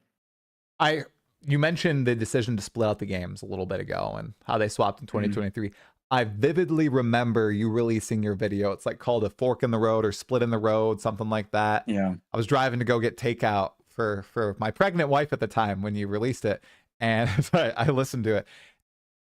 Do you still think it was a good idea to do this, or do you think was a good idea for them to do this now, having the hindsight of, wow, the end game's like the same. They're porting over league mechanics almost one for one. There's not a lot of changes going on. It's just the campaign really that's different, and obviously they have the updated skill system and that's all the stuff that was once upon a time going to be in PoE1. Do you think it's going to be good? I still think that it was a good decision to break out the games, because I don't think people would go quietly into the night and just let Path of Exile 1 die. I think the way that Path of Exile 1 is right now is going to be preserved for a very long time. And if, again, I'm going to bring up WoW because it happens all the time. Classic WoW was such a huge hit in 2019. And it was specifically because over time, the game changed really heavily, and it was almost unrecognizable, right? Yeah. RuneScape, same thing. Classic old school RuneScape is a snapshot with some extra development done in the style of how it was in 2008, I think, 2010, something like that. And it works because, again, you're not going to make everybody happy with your updates. And I think that it's a smart idea for them to do that. I really wish that they had maybe put a little bit more thought into into the actual execution of it. Because, again, I think I haven't watched that video in a long time, but if I'm thinking back to the way I would think back then is it's the resources. All it is how big are you? As a studio, how big is the game going to be? And do you have the bandwidth to run 2 massive games at a time? Because I don't think it's any question that they can develop a game. Yeah. Go for it. I totally just coughed and interrupted you. No worries. No worries. No, I was just saying that, it's no problem, or it's not a question that GGG can release a good game. So I was pure, even if they had kept it as one game, it probably would have been super fun. I would have been playing it probably just as much. But it isn't a question of whether or not they're smart at development and smart at game design. It's more of now a question of, can they ramp up the resources? Can they get things done on time? Do they have, I don't necessarily like Tencent, but does Tencent have their backs and say, hey, okay, you guys need some more dev resources. You guys need some more management resources. Let me invest in you to help you out. Yeah. I don't know if Tencent's that nice. I don't know how Tencent works. I feel like Tencent is pretty happy with Path of Exile too. I'm just gonna throw that out there. I've seen the bar graphs of the Steam sales of PoE2 early access sales compared to PoE1 sales. Holy, they made so if they want to keep that going, invest in it, right? And maybe they will, maybe they won't, but I really feel like they will.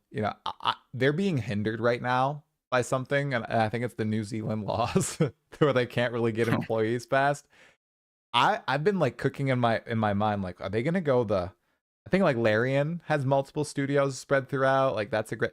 I wonder if they'll try that. I wonder if they maybe have investigated maybe opening some studios. You know, there's a lot of game studios closing right now. Not all of them are bad. Okay. Maybe GGG will pick up some developers in the US or in Europe and maybe open another studio and, you know, maybe Chris Wilson, he's not the director of Grinding Gear Games anymore. He's going to be the director of GGG US. All right. Brand new company. Look at that. He's going to come so he can play Magic of the Gathering in Los Angeles all the time. And it's going to be great. It's going to be good. So, yeah, I'll get my resume ready. There you go. Get ready. You want to hop in. There you go. 100%. Yeah. Oh my goodness. Okay. Talking about PoE2, last Epoch, you know, World of Warcraft you brought up a few times, right? Yep. And the gaming industry we've talked about. I'm curious to get your take as like a casual gamer, okay? You're the casual reviewer, the casual gamer. Live service games, okay? We are addicted to live service games. Okay, we would like Path of Exile 2, or I like Path of Exile 2. You like Last Epoch, it's live service, right? Are they good or bad in your eyes, man? What's your take on the live service phenomena that we found ourselves in? Is live service good or not? I think overall it is good for the industry. It just depends on how it's used. I don't necessarily have a problem with live service games at all. Actually, I think the monetization strategy is when it gets dicey. And it purely depends on however the company behind the game wants to manage it, right? So greatest example, right? Path of Exile 1. Path of Exile 1, I don't think it's predatory at all in its monetization. Yes, if you want to trade with other people, you got to buy a premium stash tab. If you want any sort of quality of life in your stash tabs, you need to pay. But you don't necessarily need to have that. And on top of that, you can get a hell of a lot of game time without doing that. I mean, I don't think I spent any money on Path of Exile for the first like 150 hours that I played. And then the only reason that I spent money was because I wanted to try trade. So it's not necessarily that live service is a bad thing, but that the company behind them is going to try and make money off of it, that's how it works. that has to happen. I think really where my problem comes in is like, of course you can be really predatory with it. You can do gacha mechanics. I might poke the bear with this one, but like games like Genshin Impact, I really don't like. Even though I like the game of Genshin Impact, I don't like the gacha mechanics of Genshin Impact, so I will never play it. It just doesn't interest me when stuff like that happens. A lot of mobile games obviously are that way. Oof. And then I specifically, not that it's live service necessarily, but it sort of goes hand in hand. Early access to me can be used in such a negative way. And early access and live service, they both can be used in a way to like put out a game that's unfinished and then over time see if you want to update it. You know, we have so many examples of early access games or live service games that come out with missing features or DLC that needs to be downloaded or, conveniences that are missing that they'll add later because they want to keep you playing.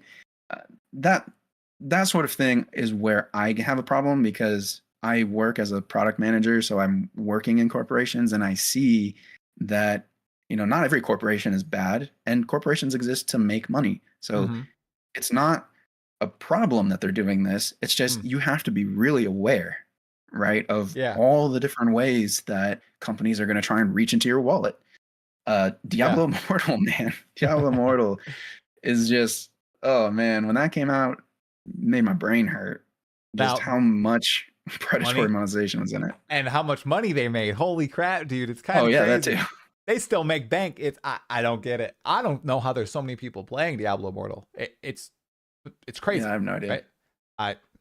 It's unfathomable. Now, you talking about corporations, it reminds me of something. Now, tell me if you don't want to talk about this, and we won't. But how did it feel for Asmongold to react to one of your videos? Was that a good experience or bad experience for you? Well, I have to say it's a good experience because I was actually made on an Asmongold react because when I made my first video on World of Warcraft was was reacted by him, and it was great. He loved the Really? video, and yeah, the reason that I even became a long-term YouTuber was because he reacted to my WoW hates casual players What? video. I didn't know that, dude. That's crazy. Yeah. That's crazy. Yeah, so that actually brought me up. That was like, I have 80,000 views on the video and he has like 2 million or some shit. But it was Nice great job. because it got me exposure and I absolutely loved that. Then, I got another one recently, not too like last year sometime. Yeah. And that one really took the wind out of my sails just because I misspoke and Right. it was totally my fault, but it was definitely picked up on and it ended up ruining the entire video because that one sentence that I said ended up ruining it, which is totally something that happens. I feel like every YouTuber goes through it. You just, 100%, dude. put your foot in your mouth for something. That one was a little bit worse just because it was a negative reaction. Yeah. And because it was like something where it was like, no, I didn't mean that. I didn't mean that. But I mean, at that point, nobody thinks you're telling the truth, right? Nobody listens to you. So I fixed the video. I left it up because there was a lot of explaining that I had to do, but it wasn't like that bad. But at the same time, it's just, but it's okay. I learned from that experience. I ended up coming back to YouTube. I didn't ditch YouTube at all. Well, thank goodness for that, dude. I'm glad. Thanks. I get that sometimes. I get that feeling, and I'm glad. Like people might not know, but we've like chatted for quite some time now, almost 2 years or something. Oh yeah. It's nice to have kind of friends in the sphere, right? So 100%. Yeah, it is really nice. So yeah, no, I love that like you and Schwingy have blown up with PoE2. He's been doing super well too, and I love that because like I think I DM'd you on Discord before, but like I wanted to like help you guys and make thumbnails or whatever you guys needed me to do because I was so hyped for you guys to start seeing the success. This YouTube is not my job. I don't necessarily need to make money off of it, so it's more like an RPG for me. It's a game. I see the numbers go up and I get happy. So I want that to happen for other people, and I'm so happy that it happened for you too because these podcasts are great. Like, I mean, not only are they easy to listen to because everybody that you've had on is just super interesting for the most part, right? Like very well versed in PoE. right. But also it's like, I'm super excited to hear that somebody that I talked to 2 years ago who was like, I want to do this. And you've put out content every day and like done it. So it's just super cool. I don't want to like, are you glazing me? Holy shit. You can't glaze me, dude. Okay. I am the glazer. Okay. You can't do that. I've actually decided my next character in Path of Exile is going to be like talkative try glazer and just fully embrace it. Getting ready for that next Jonathan interview and the Glaze Nation spam that I'm going to get from that. It's actually going to be a little spicy. We got a lot to talk about. Well, at the end of the day, I'm glad I came back to YouTube now because Last Epoch's new season's coming out. I absolutely love everything that's going to come out in there. So I'm super excited for that. Are you going to make an update of the classic, your awesome video showcasing all the classes, you think? Or you're just going to let it sit out there, let it simmer? No, I'm probably going to have to do an update or at least put on it that it's 1.0 because there are enough changes at this point that not everything is accurate. So especially not the Shaman or the Sentinel. Because they have gotten complete reworks, and then obviously the Warlock and the Falconer weren't in my original video because they hadn't come out yet. They're big. So I kind of want to do it again, but where I'm at right now, it's like that 45-minute video, like of all the classes and everything, took me like something like 4 months to make. Because not only did it take me a very long time to edit the video and everything, but playing all of those classes to level 60 and above it took forever. It was 15 characters. Did you ever get a Warlock and Falconer to 60? Yep, I had 2 follow-up videos, did the same thing. So yeah, it was great. I think I might try Warlock. or the Forge Guard is apparently getting the ability to dual wield two-handed items or something, which is cool. So is that the Forge Guard? I Yeah. think, yeah. Oh, Yep. that Yeah, sounds the fun. Forge Guard. I think it's like a two-handed weapon and a shield, I think was one of the things I heard. Oh, okay, it's Um, that? Okay, two-handed weapon and shield. yeah, I mean, it might be two-handed in both hands. I think what I heard on the stream was that you could do two-handed weapon and a shield, and do that as a Forge Guard, because I really hope they update the Forge Guard. Forge Guard needs some love, in my opinion. Yeah, yeah. It sounds like they're reworking that one, so hopefully it's fun. Hopefully that I'm gonna check that out. I just really hope it doesn't clash, man. Oh god, because we're thinking the druid's gonna hit, and dude, I want to be that bear. I've been wanting to be that bear since they showcased it at ExileCon 2023. Yeah. That just looks so good. But I'm thinking, like, what if they go for the mace balance route for the bear, and they've added a whole bunch of like slow attacks to the bear, so it's like and it slams down. It takes like 3.5 seconds. Oh, I might be really sad if that happens, but I'll deal with it. Have you tried the war? I'm assuming you have. You've tried the Mace Warrior?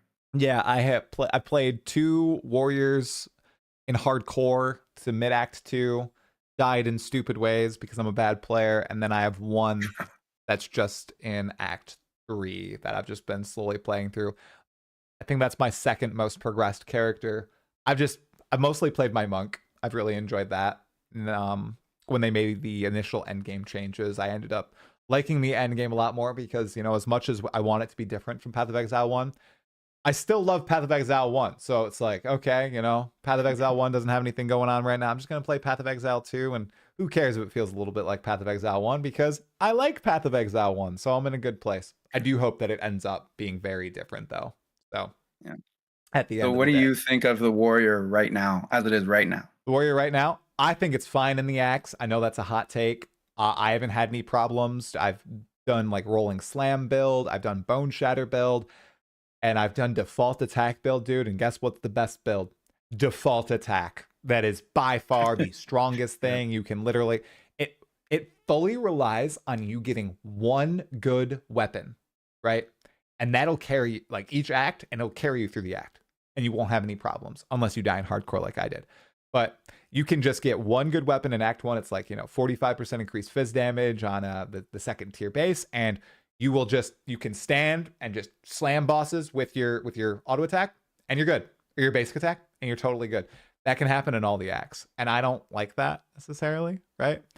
I think in endgame, when all the monsters speed up, and the game speeds up, and all the league mechanics are super fast, the ritual and breach, warrior, like, that's terrible, because the warrior doesn't speed up in proportion to that, just like the monk does, or the sorceress does, or the mercenary, right? So it's tough to play.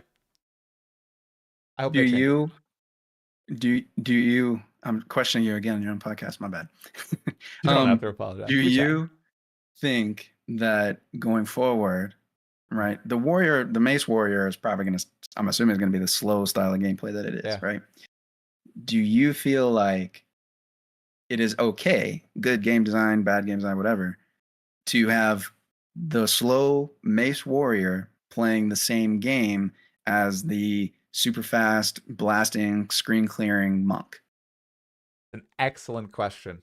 And I think it all goes back to what you talked about at GGG's original vision, GGG's vision of the game, right?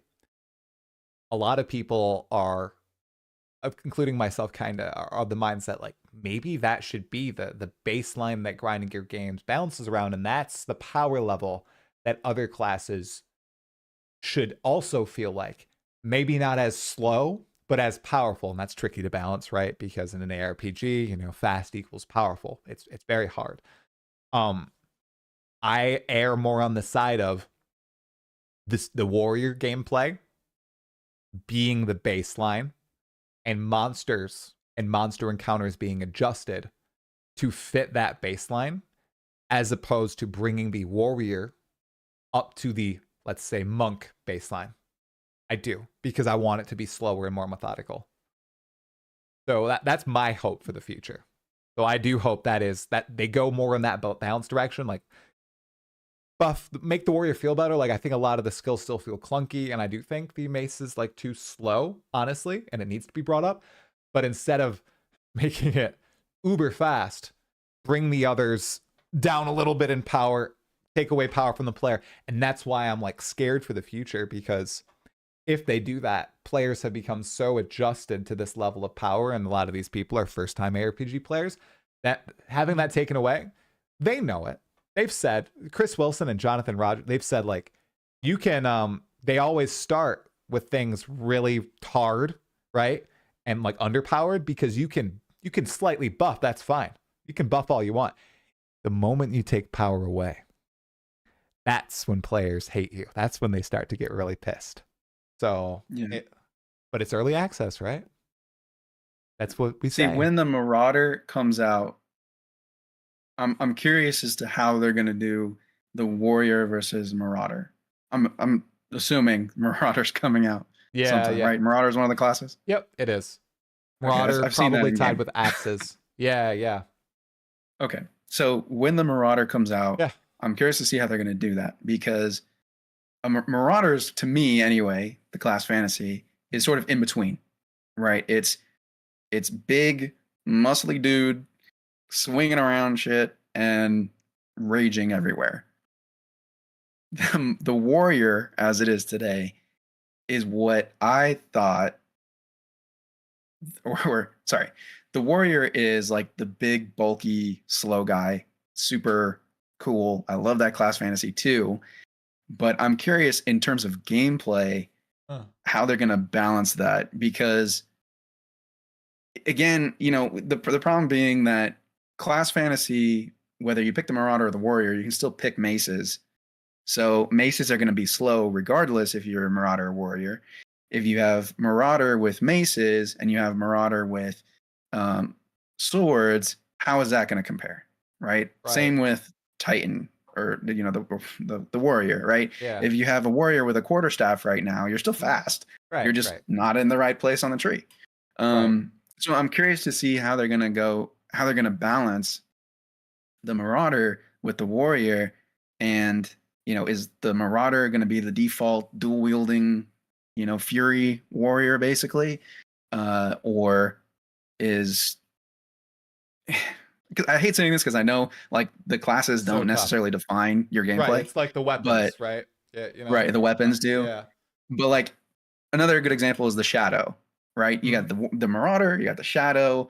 I'm assuming, the Shadow and the Marauder are going to be way different than each other.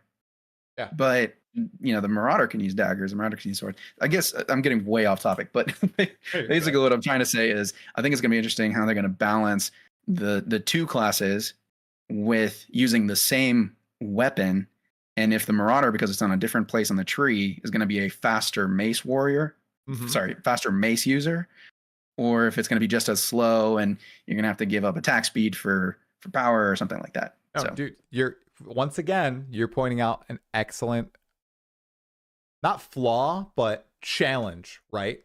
Because they have tasked themselves with making all these different weapons feel distinct, alongside the fact they can be used by any class with all these different methods. It's very tough, right? Because in Path of Exile 1, right, your axes, they feel pretty samey to your two-handed swords and your maces, and there are some different passives that you can use to buff your axes and change them in ways that you can't with maces, right? But the feel is still there. It's still generally the same. Their job now is to make two-handed swords feel different from two-handed maces, feel different from two-handed axes, to feel different from flails, to feel different from daggers. And that's going to be tough, dude. And that's what... Have you noticed that one of the big reasons they split out Path of Exile 2 and made Path of Exile 2? Because melee felt bad in PoE 1. We have 2 melee weapons right now in PoE 2. No axes, no swords, no flails, no daggers. So it's like... no claws, right? I wonder if total tinfoil hat, I need the icon in the chat, are they having problems? Like, are they like, oh shoot, how do we make these feel distinct? Oh no, what's going on? Because once again, like right now, maces feel so bad because quarterstaffs feel so good, right? That's another thing. There's just a Comparison, dichotomy there. yeah. You have a melee build that uses quarterstaffs and a melee build that uses maces, and what the hell are you going to choose? Probably quarterstaffs, unless you really like just winding up and having not the greatest payoff most of the time, right? Monster moved a few inches to the left, you missed it. Oh shoot, right? So Yeah. it's rough. Yeah, It really I'm is. curious because like I wonder if they do have a solution because I was always thinking like maybe you could think of like how Lost Ark does it, right? Where Lost Ark's kind of a mix between ARPG and MMORPG. So Right. I mean, in the sense that it's overhead view and you have skills and whatever, loose term. Yeah. So I'm curious because in MMORPGs, when you have melee, the way that you balance raids and stuff like that in MMORPGs is melee have so many more mechanics to deal with because Yeah. bosses just, I mean, you have to hug the boss basically, and you don't have too much reaction time or time for reactions, and your reaction time might be slow. So you have a more difficult time with mechanics, but to make up for that, you have an auto attack, right? Yep. Or you have a lot of movement abilities to just like get yourself out, get yourself in, get yourself out, get yourself in. And meanwhile, you always have a basic attack, so you're constantly doing some damage as long as you're close enough to the boss. So it's more about positioning, and it makes up for the fact that ranged classes can move around. They have more time to react to things. They usually have more powerful like spells and abilities. But anyways, so I'm curious if they can think of something similar to that in a game like Path of Exile 2, because you do have these big bosses, and a lot of the times melee is punished more because you don't have that time to react. You have to be close to the boss in order to do damage, but you don't have any passive auto attack, which I'm not saying they should put auto attack in the RPGs, but they don't have any passive damage like that unless you have some sort of damage over time. So I'm curious if they can think of any sort of advantage that they can give to melee to make up for the fact that you're much safer playing ranged. Or, and even in the more specific case of maces versus quarterstaff, I'm wondering if they can give you an advantage, which is, I'm assuming it's supposed to be power, in the slow buildup of maces versus the fast, quick gameplay, jumping around everywhere, shattering screens of the quarterstaff. Well, go for it. Go ahead. Finish your thought. Sorry. Well, I'm just thinking that, like you said, right? Melee versus ranged in PoE2 has the same problem, where you have. Well, don't worry about it. I think I was going to go off into the same thing I was talking about. So go ahead. No, you're good.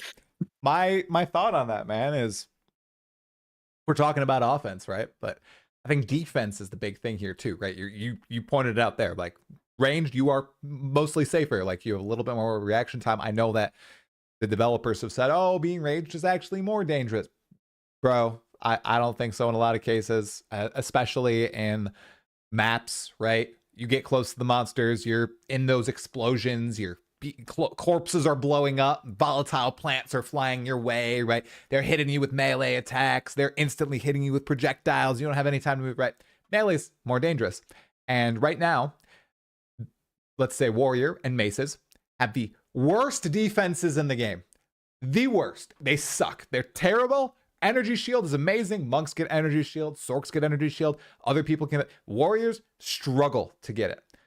My, brain dead idea that I pitched to Jonathan Rogers back in March of 2024, when I played the warrior and in LA, and he was like, so how'd you like the warrior? Try? And I was like, man, it's not good. I walk into this pack and I just die. Like I'm doing a rolling slam and they just blow up. And I'm looking at Schwingy, who's to the left of me.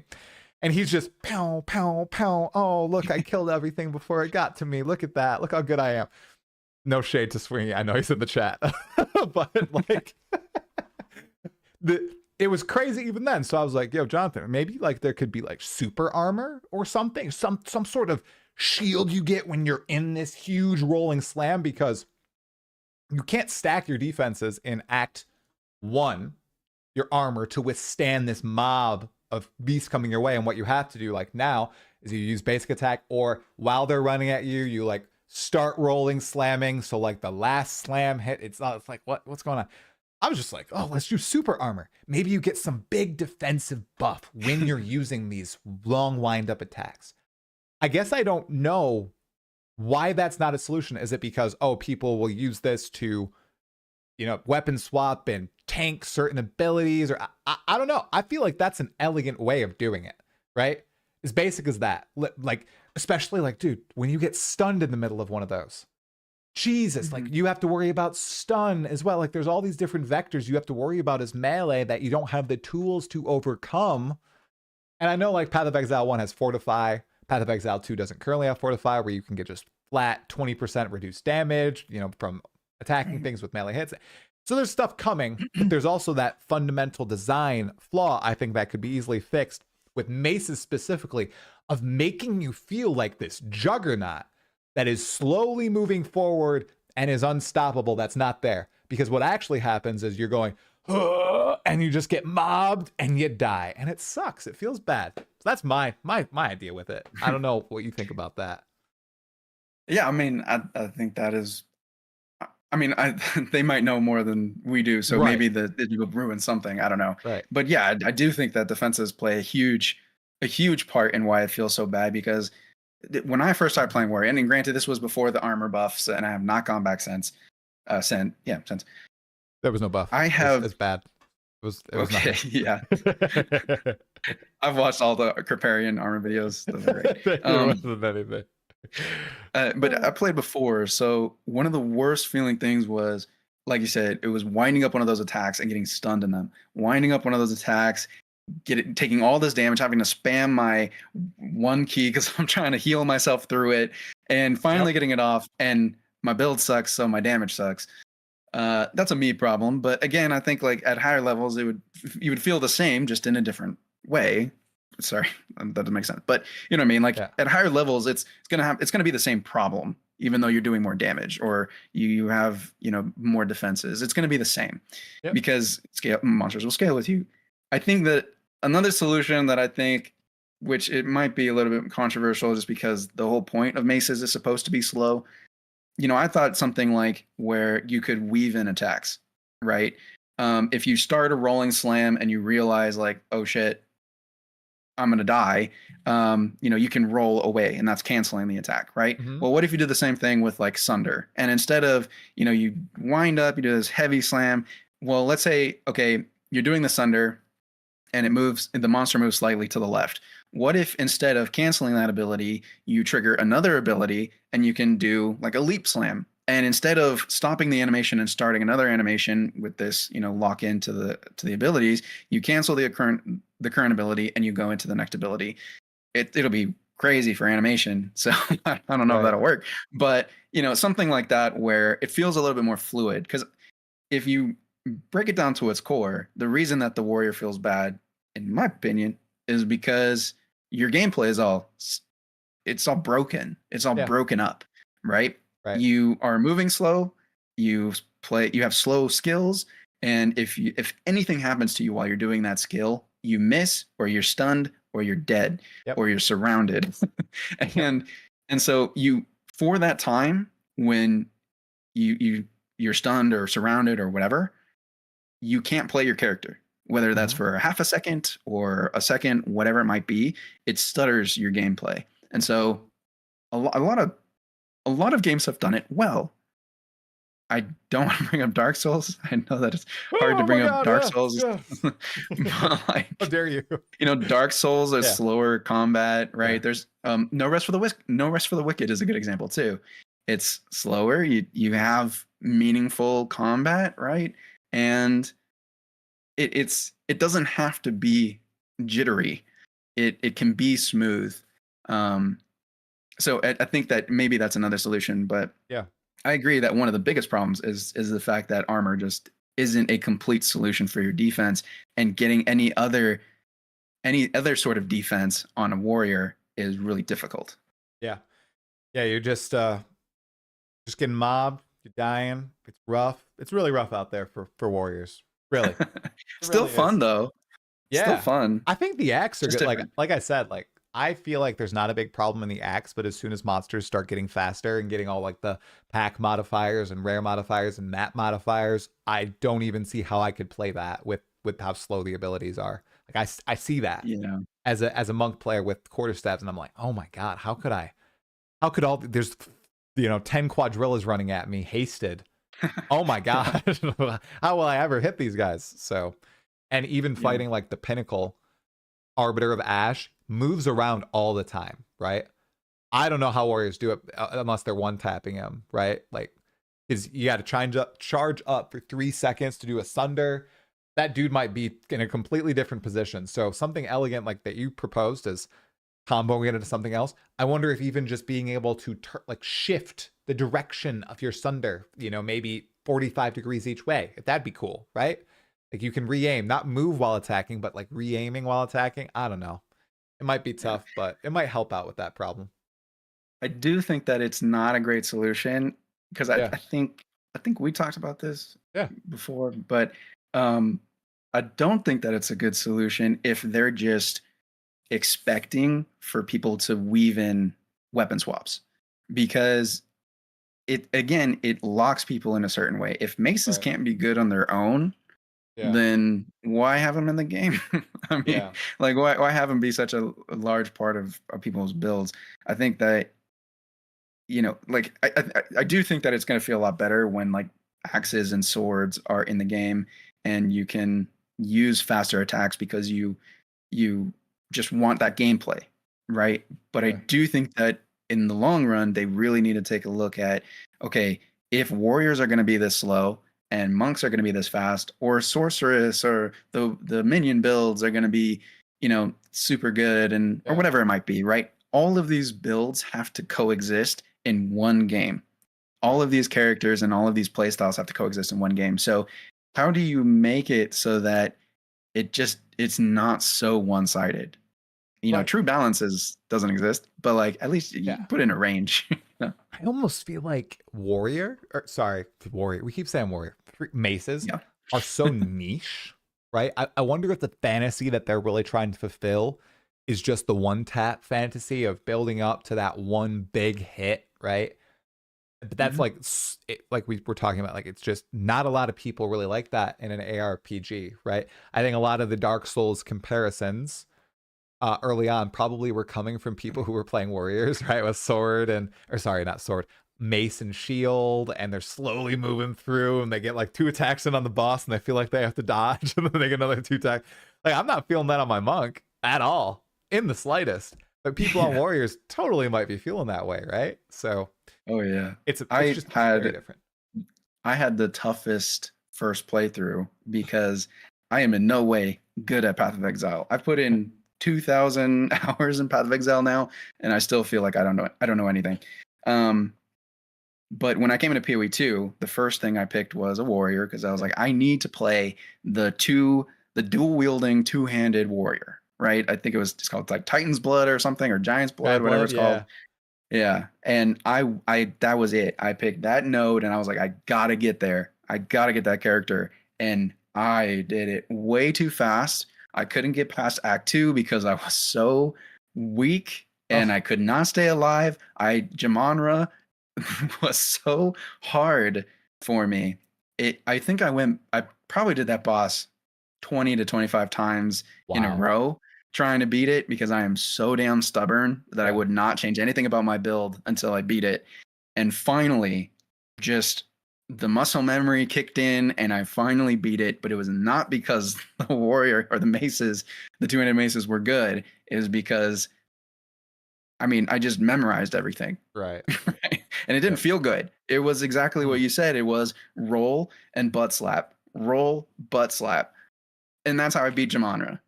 And that's a great story, but it's not a great boss. Yeah, it's not.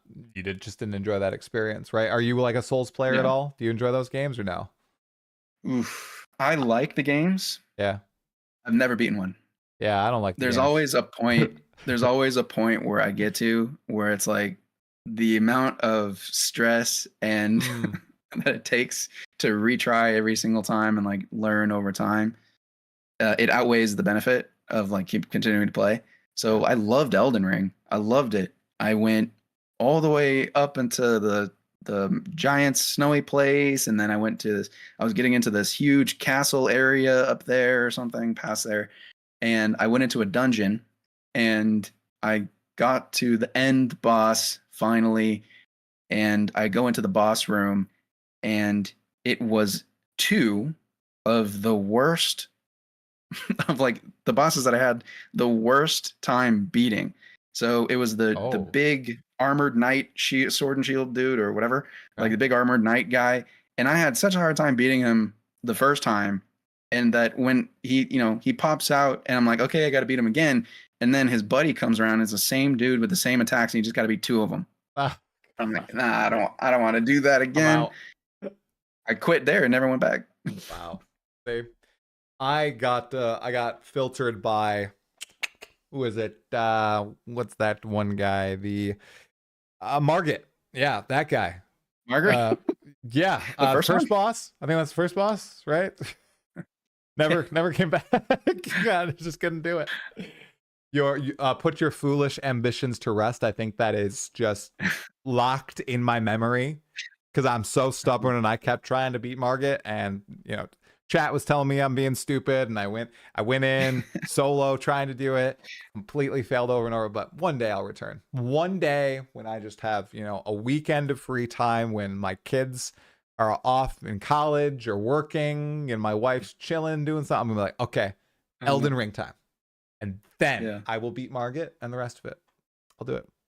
It'll be good. Yeah. It's one of the best. I think it's one of the best games ever made. Elden Ring. Yeah. Never finished it, and probably will never go back.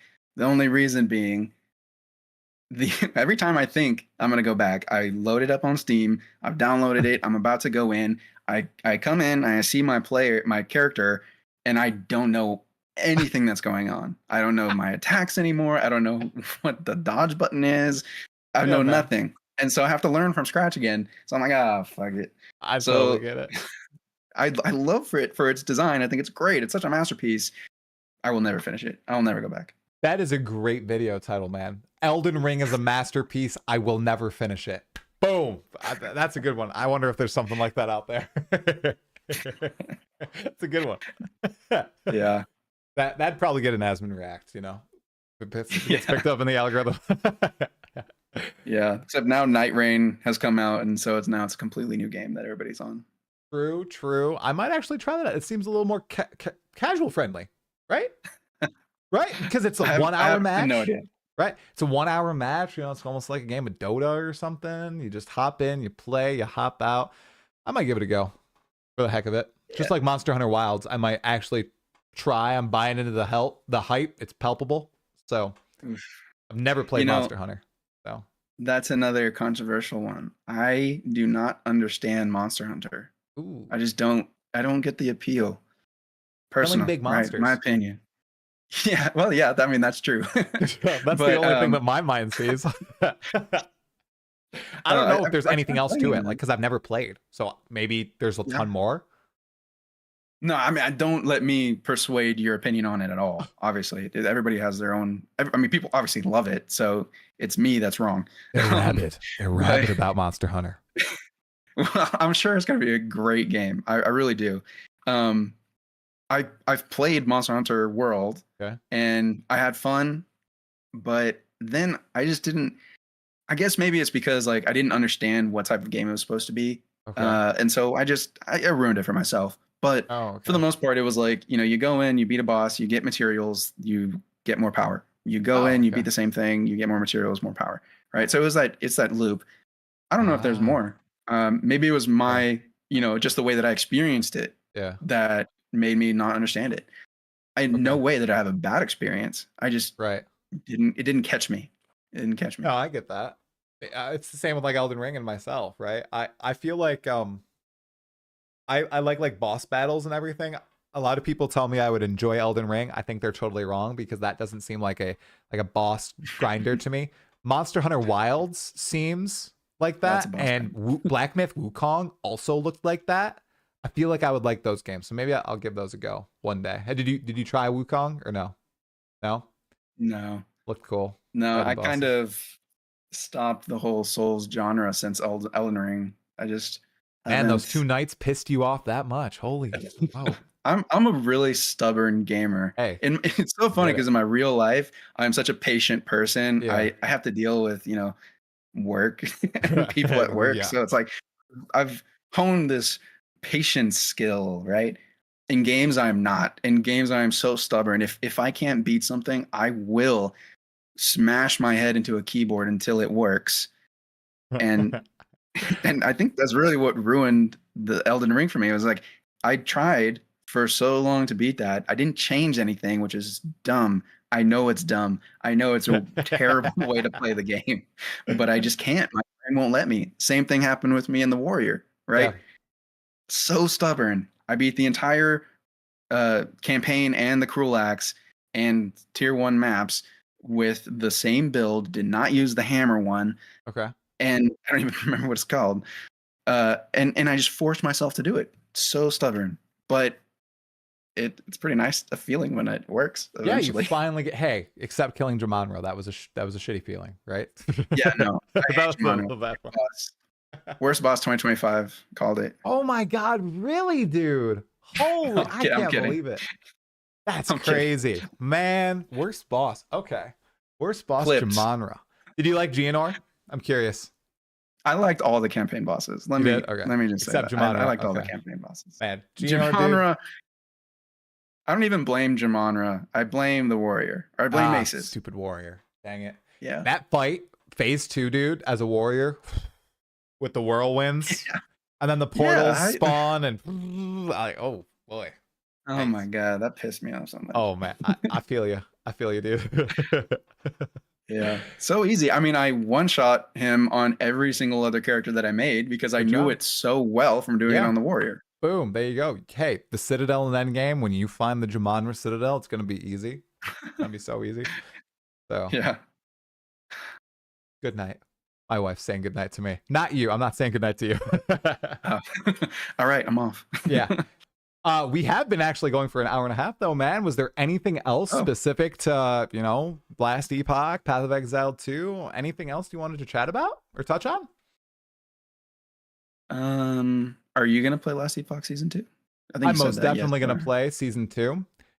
What's your favorite class? Favorite class? Okay, well, the thing is, I haven't played a ton of Last Epoch. So I played the Falconer in Season 1. And on launch, in Season 1, oh gosh, I'm getting it mixed up. In Season 1, I played a Battle Mage. What is that called? Is it Battle Mage? The Sword Mage? Yeah, Sword Mage. Yep, I played that. Man, it's slipping my mind. Is it Battle Mage? It's not. It's totally not Battle Mage. No, it's not Battle Mage. Spellblade? Spellblade. Spellblade. Hey, that was a total guess. Played Spellblade. I got all the way up to Empowered Monos, I believe, and I faced one Harbinger, and that took me like 100 hours, and I burnt out because it was like too long of a grind. I really wanted to fight Aberath, and I just didn't get to him. And then the time before that, Last Epoch launch, I played the Falconer. That was fun. I did not get very far on the Falconer, though. It was the end game. The end game is where I bounce off from Last Epoch because I just felt like it was too monotonous. So I'm really hoping it's more fun. Like there's more to experience there, more like boss fights to look forward to, because that's what I really like. I like that, splitting it up, and just more exciting experiences and good feel in the combat. Yep. Favorite class so far, though, I think I like the Falconer more. I did an Acid Flask build. That was fun. It wasn't like, the most busted thing, but it was pretty fun. Mm-hmm. And I think I'm going to go Forge Guard, I think. Forge Guard, yeah. Because I know you play D&D. Do you have a class fantasy that you love the most? Oh, yeah. Druid. Shape-shifting Druid. Yep. Which is funny. I have not tried the Last Epoch Druid. It just looks like a little janky to me for some reason. I don't know why. Maybe it's not, but It's not the worst class. See, maybe I should try it because there's this thing, like if you watch game footage, sometimes it like looks really clunky, but when you're actually playing the game, it feels good. And when I've seen like the Yeah. werebear builds, I think it's specifically Aaron's lightning werebear build. Looks so Oh, jank. classic. It's Yeah, great. so I don't know. Maybe I'll try something different. Yeah, But animations wise, I think you're right. that's the thing. But the Like feel that of it's really matters. good. Okay, so it does feel good. So that's the thing. Like I want it to feel good while I'm playing. I think that's why I like PoE2 because everything feels so fluid on the classes Yeah. that I've played. But I feel like Last Epoch's melee feels decently well. I also in early access I played a Void Knight and that felt really fun. I really like the abilities that guy has. The erasing strike or whatever it's called. The big Mm. that's fun. That was good. So Yeah, the Void Knight is. I thought it was the most popular one, but I think some people told me that it's not. It's so the Void Knight, the erasing strike that you're talking about. So Yeah. I'm a huge class fantasy guy. I like it's just, the reason I picked the warrior for PoE2 is because that's my favorite class fantasy is just sword and shield or dual wielding swords, no magic involved, just pure strength. And the Void Knight, I picked him first when I played Last Epoch. I think actually second. I did a minion build first. So I picked the Sentinel, I picked the Void Knight, and I did Erasing Strike. Yeah. And the reason I did was because Erasing Strike's tooltip says that you literally erase them from this plane. Like you erase them from this world. So I was like, that's badass. It didn't change the animation at all. It didn't change the spell look or anything. It was just, it looked cool. Yeah. And it said you're deleting them from existence. I'm like, all right, cool. Yeah, I stuck with it. Yeah. It's a really fun class. So I might try. I think I'm gonna go Forge Guard, but you know, that's another top contender for like melee and everything. And I know that they're adding a bunch of cool new uniques to the game, and I know there's a new boss fight, so there's gonna be a lot to experience. So I'm totally gonna play. I just hope it does not clash with that darn PoE2 season and league. Oh goodness gracious. I mean, obviously you'd pick PoE2 over Last Epoch. I would. I but do not. A lot of people, man. I'm not even kidding. Like I've discussed this with multiple people now. Like in the comments, like the top comments on those are like, "Oh, I would play Last Epoch." Not even like Really? I'm on my videos.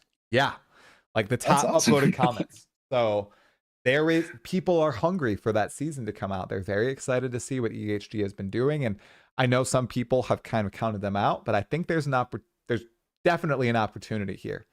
I think Diablo 4 has dropped the ball. I know people like it. I tried it again after playing PoE2. I'm like, the game lags and it just feels so jank to me. Last Epoch feels way better than D4. So I think they can do it. I'm pretty confident it will be a big season for them. It is unfortunate that everything will be very public though. And people will know if they just flop. That's kind of scary, I think, in today's day and age, because once that narrative takes hold, you know, we see it with a lot of games, I think, that are getting some flack. You know, I think like Avowed is like in the news for not getting high player numbers on Steam, even though they're on Game Pass or whatever, right? And that narrative, it's actually pretty dang powerful in today's age. Oh, yeah. So I really hope that doesn't plague EHG because they're a good group of people and they made a cool product. So, yeah. Yep. Live service games live and die by their population and They live and do. die by the sentiment of whether or not it's a growing game or a dying game. Yeah, that perception. Hey, perception's it's Yeah. important, man. So it'll be super interesting to see. It really will. Yep. They have. I mean, we also have Grim Dawn coming out, Titan Quest 2. I've heard some not so great things about Titan Quest 2 in terms of like the game itself, like buying it. Right. But I've seen some gameplay. It looks fun. Okay. And Grim Dawn, I've been watching closely with that one because that's another one of my favorite ones. Yeah. And that one looks like it's going to be a lot of fun too. Yeah, I watched your Fangs of review of it. Astracorn expansion. I've watched your Yeah. review of it. It looked really good. I've played maybe like 15 minutes of the game.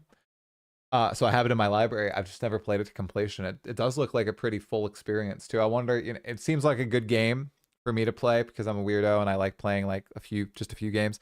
Like my internet dies one day and I'm like, okay, I have Grim Dawn on my computer. I'll play it offline. Let's go, Grim Dawn. So One Yeah, of those Grim Dawn's a days. lot of fun. Yeah. So It's a good game. I'll give it a go one day. One day. Definitely. All right, dude. I, Well, it's been a fantastic time chatting with you. I'm glad to finally have you on the pod. Sorry for moving it from last week. My daughter has been No asleep worries. this whole time. Score. But last night, dude, she didn't go to sleep until 8:30. And I was like, shoot. Oh my God, don't do this again, sweetie. Please don't do it. She didn't. She was in bed by 7:15. Woo. Heck yeah. Nice. I'm So, looking forward to it. yeah, Jack, any exciting upcoming plans? Anything you want to tell the people in the live chat or watching the VOD? No, just thank you. Thanks for having me on. Of course. You know, like I said, right, I'm a pretty, excuse me for my chair. I'm a pretty slow YouTuber, but I just hope that, you know, people who watch my stuff, I'm very grateful that anybody who watches my videos and they comment and stuff, and you are one of them, and I'm just happy to be called a YouTuber. And I'm just happy to put all this work that I do into every video. So I have plans to make a lot of Last Epoch content coming up soon. But other than that, it's just, you know, I hope everybody is feeling good about the ARPGs that we have in the space right now, and excited for the fact that we actually have problems of which ARPG to play. True. That's a great problem to have. Yeah, that wasn't the case, you know, a decade ago. Was not the case at all. Nice problem to have, man. So great talking to you. Make sure to tune in to some of Jack's Last Epoch content. You going to stream it all on Twitch or YouTube? Oof, well, I might, but it's also like 1 month before my wife's due date. So maybe not. Maybe not. Yeah, maybe not. Maybe hey, not. and, you know, wanting to get the baby, you know, you just put them in a wrap. You just hold them, you know, while you're there. That's true. People say this, Jack. I've never done it. I've never been able to do it. So, stream with your baby? Stream or play with my baby. I've never been able to play a game with my daughter, either of my daughters. Like, I just have to go and hold them or do something. I can't play and hold them. People talk about being able to do it, and I call bull. I don't know what this world is. So maybe you'll be able to do it. I get those Instagram ads where they have that shirt that has a pouch in the front, and you just slot the baby right here, and you have your arms free. And I was like, you know, that seems like a pretty good way to get some gaming in. And then I tried the other day with just a rugby ball, and I put it just like here, and I put one of those baby carriers in with a rugby ball in it. And I was like, okay, let me just try playing a game. And no fucking way. Like, I mean, you're like out like this, and you got your, you know, trying to play on a keyboard like this. I mean, right. And then, I mean, unless you want your baby to be like up against the desk or whatever. Like, anyways, you can face him forward like this too, looking at the main monitor, just like, you know, watching the blasting going on and everything. It'd be different if I had like a Steam Deck, you know. Maybe one day I'll invest in one of those if we have a third kid. Yeah, Steam Deck. Yeah. I've heard they're great. I have a Switch. That's my offline gaming. There you go. So. Yep, Switch is good too. Yep.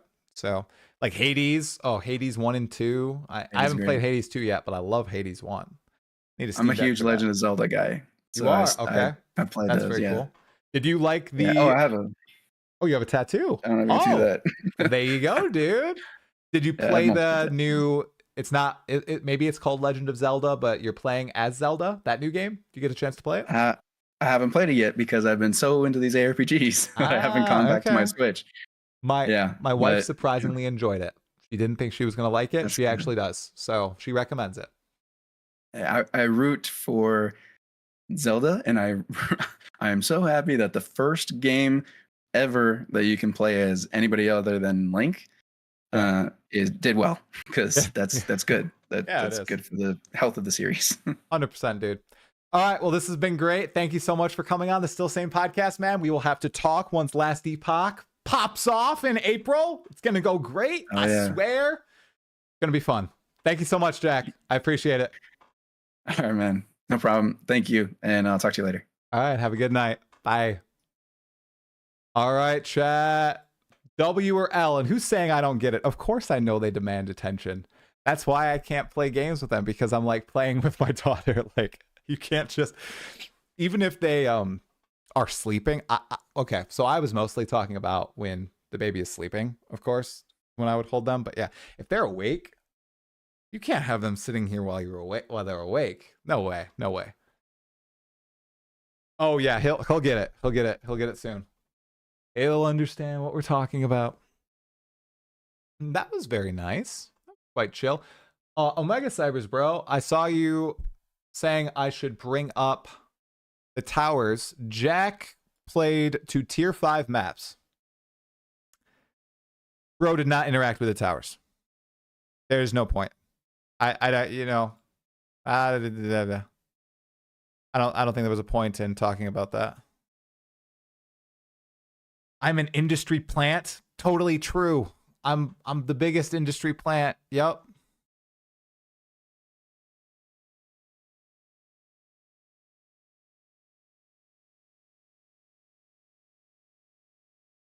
Ooh, very interesting. Oh goodness.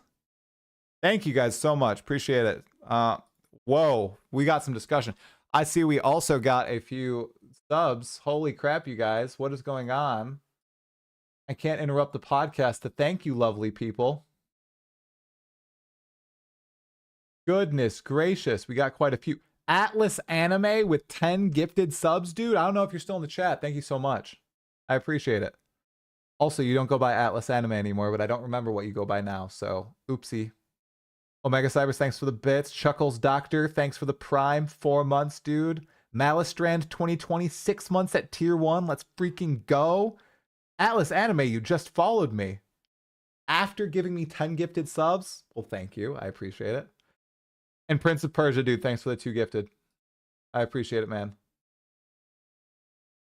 Okay. Okay. All right. Let's see what's going on. Astral. Okay. Uh-oh. All right, guys. Let's listen to this one more time. It looks like there's some spirited debate going on. Terrible change.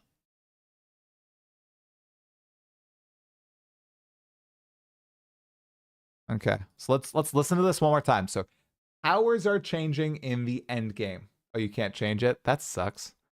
Okay. All right. Let's listen one more time just to make sure we have it all good. In the 020 update for Path of Exile 2, we'll be giving all content the ability to spawn in tower maps, including bosses. This means towers will have the same clear requirements as... Dude! The Scorpion boss has this attack? From the Trial of the Sekima? I've never seen this attack. Is this a new attack? Content the ability to spawn in tower maps, including bosses. This means towers will have the same... This is the Sekima boss, right, you guys? I'm not tripping. Is this a Sekima boss?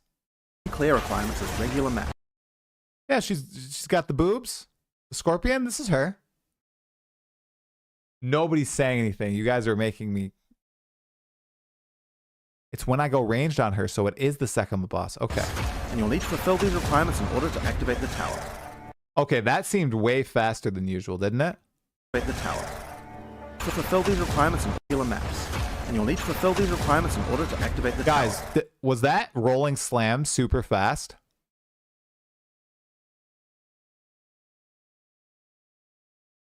Guys, was that rolling slam way faster? These requirements in order to activate the tower. Towers will have the same clear requirements as regular maps. And you'll need to fulfill these requirements in order to activate the tower. That seems very quick. The same clear requirements as regular maps. As a rolling slam enjoyer, that seemed like a really fast rolling slam.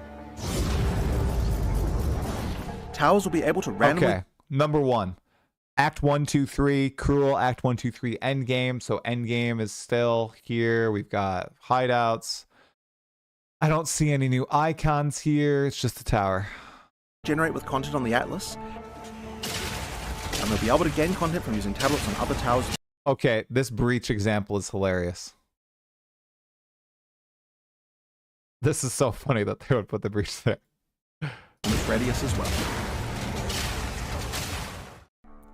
In the 020 update for Path of Exile 2, we'll be giving all content the ability to spawn in so here's tower my maps, take before I read other people's takes. 1. Generally good change in my opinion. It makes the towers feel more, impactful. 2. it means they're not moving away from towers, obviously. And they're not moving away from the current system of probably juicing, right? Maybe there's a little bit more to do with juicing that's coming into the game that we don't know about yet. That's very possible as well. But towers aren't going away. The current Atlas is not going away. There's no giant overhaul here, right? But this is also like a smaller change because they're talking about it, what, 2 weeks before they're actually going to start teasing the big changes? So, let's see. Yeah, like Breach, terrible. Ritual, terrible. Expedition, terrible. A lot of these are not great. Not great. In PoE2's 0.2 update, we're making it so that towers can spawn with mechanics, including bosses. Like, this is the W. This is the good one. Like, I'd like bosses in towers. Towers will also be able to have content added by tablets from other towers, so you'll be able to juice your towers as much as your maps. Okay. Okay, that was a funny Breach example. Big crypt vibes. Yep. Okay. Okay, yep. Oh, okay, we've got the lovers here, of course. I love crypt maps. I don't get the hate on crypt maps. They're easy and short maps. Well, it's just because juicing in crypt maps sucks really bad. That's it. Oh my god, people just hate me. This is so crazy. I just don't understand how people hate me this much. Literally every other content creator comments on these posts. I don't understand why the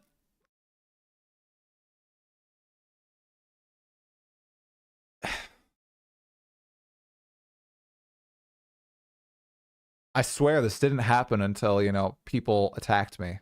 And now everybody just... Oh, whatever. Whatever, fuck it. Oh my god, so fucking stupid. Okay. Thought the same... Okay, that's someone. Towers went from oh god no to Matt and now nice. Nice to see the progression stepping in the right direction on a consistent basis. Ghazi, see, I agree. I'm sure. What am I smoking? Yeah, see. Hate comment. No, yeah, so, you know, great. I mean, okay. Much needed change. DM, Zizarin, really like the boss's idea. And in general, this will be really good. My main concern is tower layouts. Right. They're bad for a lot of mechanics. For me, one of the least favorite things about PoE2 is so that many layouts are very vibe off. Assuming that changes, though, this is great. Okay. All right. This is a terrible change. Okay. So MP, I think he's going to go into like league mechanics will be bad on towers, right? To clarify, okay, so he clarifies, right? To clarify, tower layouts currently are much worse than most maps. These towers can now eat up a tablet proc. Additionally, players who can't do bosses are now locked out of using towers that spawn with bosses. Don't like this. Don't like this idea. If the tower layouts are improved, this could work, but currently this is a net negative change. I totally disagree with this take. I agree with... I know what he's talking about here. I get what he's saying. Totally understand this. I don't like the boss thing, though. Yikes, good points. Maybe they should hire this guy. A lot of people seem to agree with MP. I don't fully agree, but I understand like him saying the layouts are bad.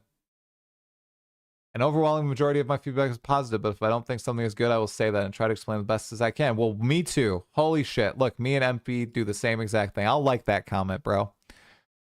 All right. Let's see. Dream Core, my man. Towers are a bad mechanic, and I don't think this changes that. It may even be worse now because they'll take tablet procs from other towers in radius, and you can't change the layouts, which are terrible for most league mechanics. True. True. Man, this guy's on it.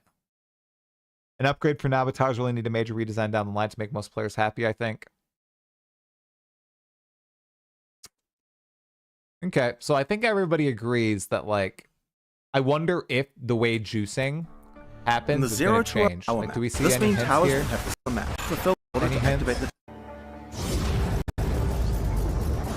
Towers will be able to randomly generate with content on the Atlas. No. And they'll be able to gain content from using tablets on other towers in this radius as well. No, there's no real teasers here. Towers in this radius as well. Okay. Good to know how people think. In the 0.20 update for Path of Exile 2, we'll be giving all content the ability to spawn... Oh, people just fucking hate my guts. People think I'm just, you know, on GGG payroll and I can't say anything bad about the game, even though literally so many of my videos have been about, you know, changes that need to happen to the game. I'm literally having on people who hate the game. Oh my god. It's crazy. crazy, crazy, crazy, crazy, crazy people. Okay. Yeah. I mean, I agree with MP. I see MP's point. I think it's a net positive change, especially if they're not going to alter how towers operate. Like, if they're not getting rid of towers, then this is good, right? I'm even being negative here. Holy shit. I just can't. This is pissing me off, guys. It's getting under my skin. It actually does get under my skin. Interesting. I think completing towers was easily enough and now isn't anymore. And with map completions being tied to rare crews, it will suck ass running them here. Yeah, wait. Do you have to clear rares? Giving all content the ability to spawn in tower maps, including bosses. This means towers will have the same clear requirements as regular maps, and you'll need to fulfill these requirements in order to activate the tower. Clearing requirements, so you will need to kill the rares or the boss. Okay. You know, I don't know if I like this, guys. Like, I really like the Sekima boss. Like, and that's cool. We get to fight her more. But she's not just in Sanctum anymore. That feels kind of weird, you know? Not to sound rude, but I feel people don't know how to be positive anymore, just based on the state of the last decade of crap. I hope they can be more optimistic again. Astral, you changed your name successfully. I see it. You did it. Good job. You changed it. Yeah, I don't know. I don't know. That's okay. I embrace it. It's just how I freaking am. I don't know. You guys see. I don't know what else to say. Like, if something is ass, I'll point it out. The first time I met Jonathan in person, I told him how bad this part of his game was. I don't understand. Oh, God. Funny people. Funny people. All right, let's do the buried shrine. Okay. I know, I try to be neutral and honest, but okay, we got to change this to try 8, by the way. Try 8. There we go. All right. Look at that. My suggestion: have a linear map and add boss at the end before the tower, and you have to kill the boss to turn on tower. Yeah, I think that's a good idea. Slam, slam, slam, knee. Stupid giant stomp. All right, guys. We're going to beat this shrine boss. I think. Crap. Which way is the right way? I don't even know. Oh, no. I think it's this way.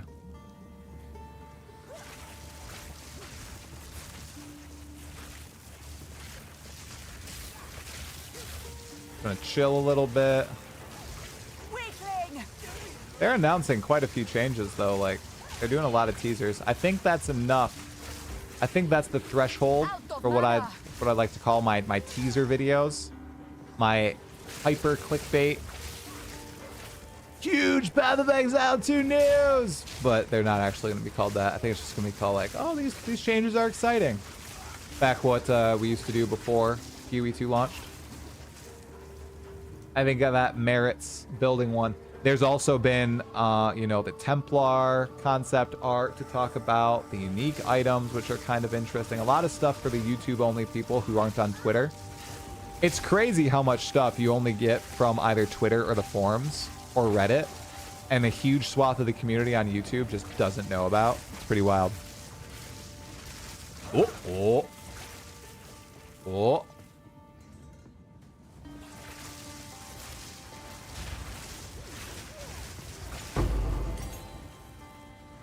I feel like I need a bigger deeps increase on my Sparka. My Spark's just not feeling too hot, guys. Ooh, we're getting close to the boss. Oh boy. Oh boy, I'm pretty sure we're getting... Is it right here? Yeah, baby. Yeah, here we go. Here we go. Boss time. Alright, let's go. I'm mostly back to optimism now. I don't have any opinions on tower changes since I haven't gotten to endgame yet. Therefore, I will state I am neutral. We'll see. That is a measured take, bro. I have now played a good chunk of endgame, so I feel like I'm allowed to have a take.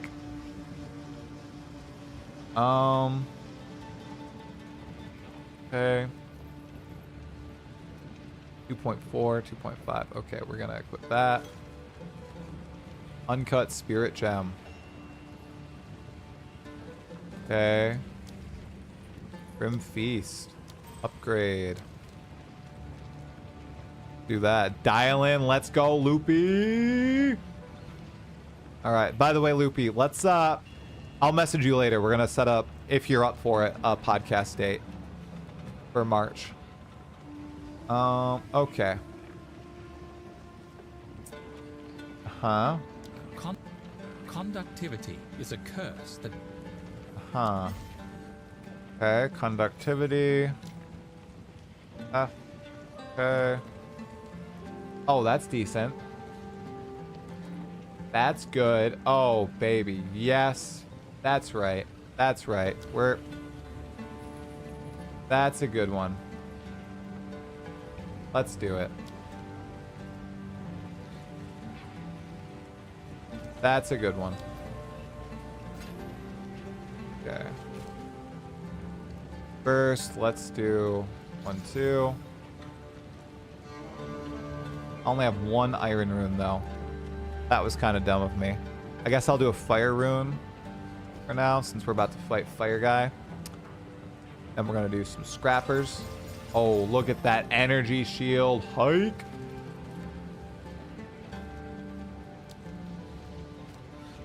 Oh no, but my cool outfit is gone. Oh no.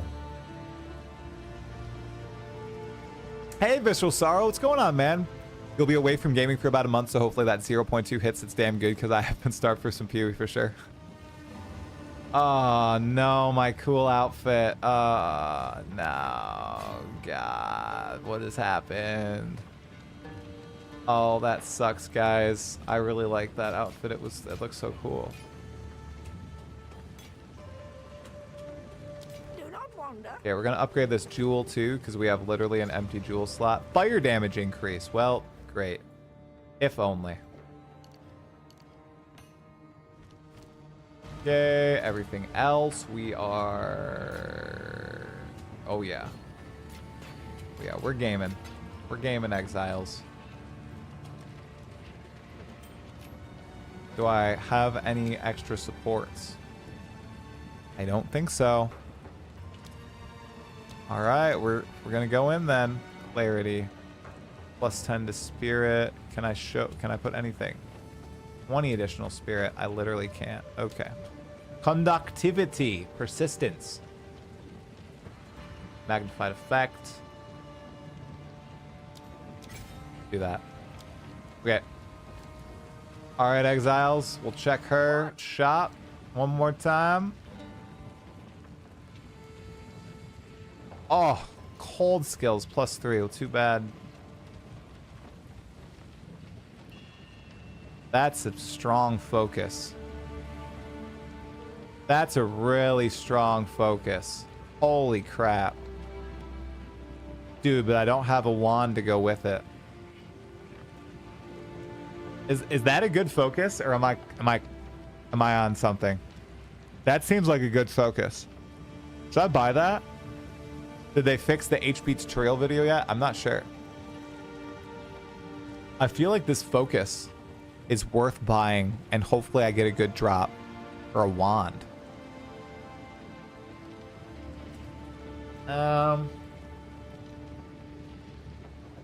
We're buying it. Oh, that was a big purchase.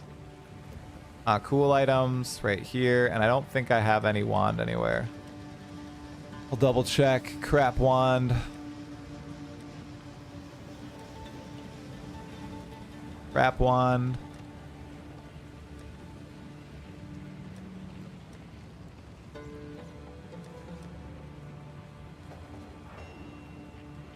Light. Oh, I mean.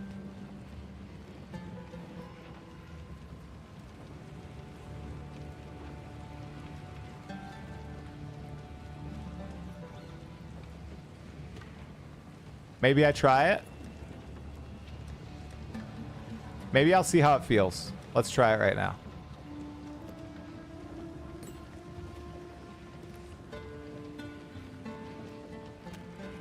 Okay. I have never played with a wand before. This will be a brand new experience. Oh, shoot. I was mortal then. I was weak. Then why did you never come look for me after your ascension? They told All right, guys, me you I had will died. leave this. Wait, can I log out? I will log out from this if I realize it's way lower damage. All right, we gaming. We're gaming. It was a harsh life filled with pain. And my king nears.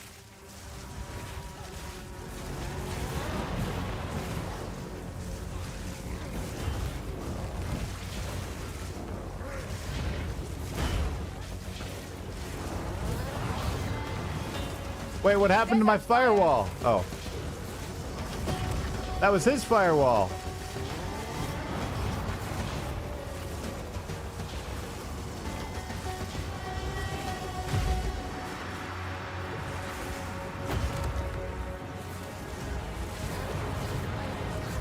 Heal, heal, heal my energy shield.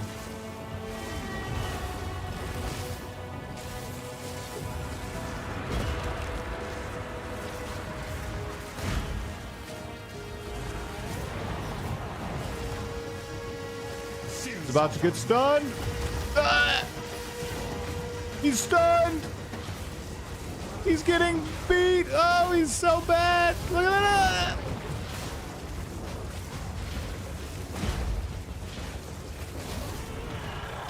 Pretty strong, right? Okay, that seemed pretty good. Oh gosh, I have a super strict loot filter on, don't I? Oh my gosh, I've had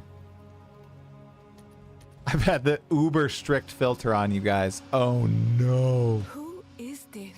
Oh Holy no. Friday, my hope. At last. Death. Thank you.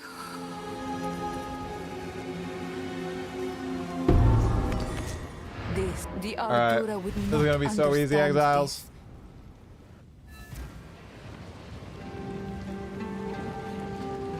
There was a... Stay in sight. I don't think we need any of that. Alright. We're staying with the wand, guys. I burned that. It wasn't even a woman, it was I a hear goddess. you. My Burned a wares goddess are alive, renowned. man. Absolutely no chill here, okay? Blessings. Okay, Exiles. Valley of the Titans. Do we do it? This is where we died last time. Or I think Trial of the Sekima. Like, you guys seem to think I can't do Trial of the Sekima for some reason. I don't know why you guys think this. I feel like the Trial of the Sekima will be so easy. I feel like the Trial of the Sekima is just a massive power boost with no downside. Like, there's a The 0% Winter Sekema's chance I die challenge. in the I am Trial of right the where I Sekima. deserve to be. Like, how do you even die in the Trial of the Sekima? If you're paying attention, there's no way you should die. Come on. Right, guys?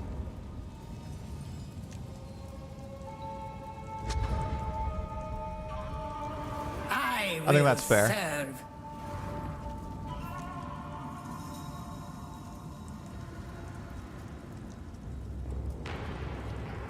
All right, here we go. have met as G. Honor resistance. Go with Look the at that. Boom.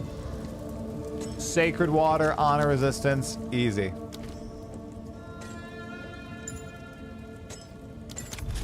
Perhaps Do I here, have relics? Valhalla, I don't have we any can relics. both be redeemed. Here we go, Exiles. We are My time ascending. has come.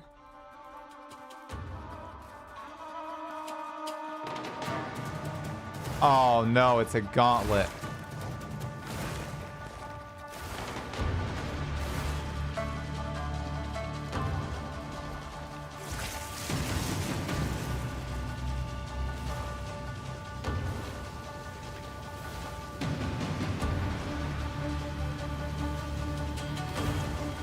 Alright, I'm locking in, guys. I'm sorry if I don't pay attention to the chat for a second.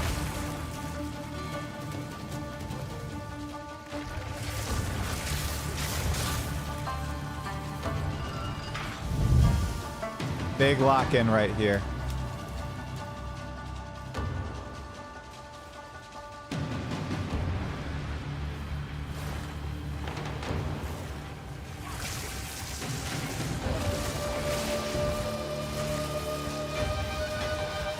By the way, I'm trying to get relics for other runs. That's why I'm like looting the chests.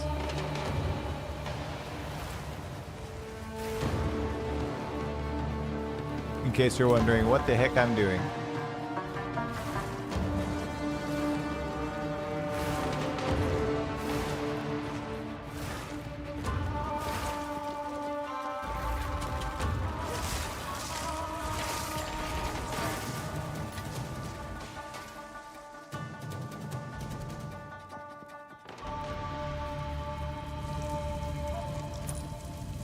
Okay, here we go. Room 2. Okay.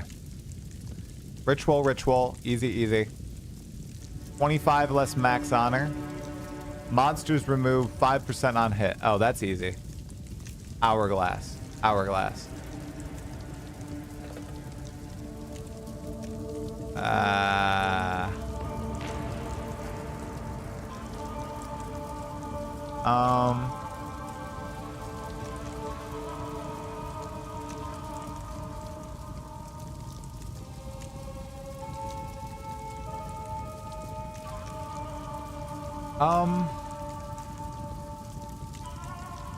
What's my armor? 0. Okay, we're gonna do this one. Reinstalling to play tonight, to uninstall for space, to pre-install Wilds tomorrow. Come on, guys. I totally got this. I'm serious. I think that trials are actually not that bad. Oh, wow.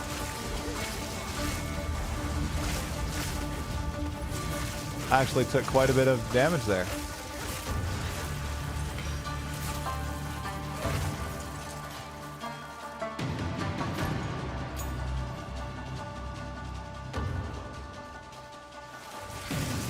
Wild beast. Okay.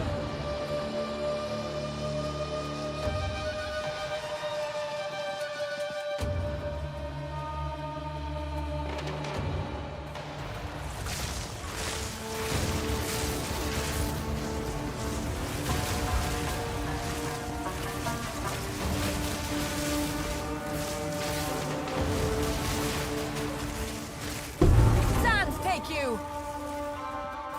Okay, we've got a relic. Dodge roll distance. I don't even think I've seen that in my regular playthroughs, you guys. Ever. Well, that's wild. All right, talk to you later, Astral. Thanks so much for the subs as well, man. I really appreciate it. Have a good night.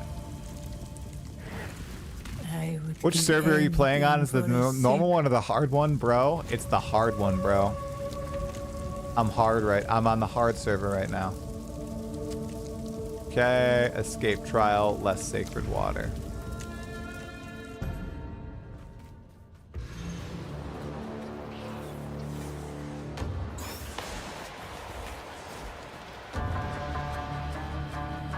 Oh my gosh, where's the crystal? There it is, Jesus.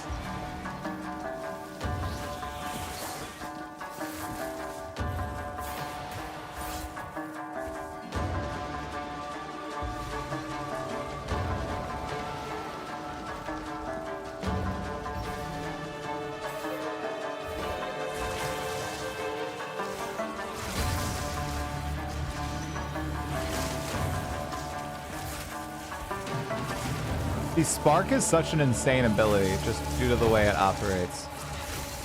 What a wild ability.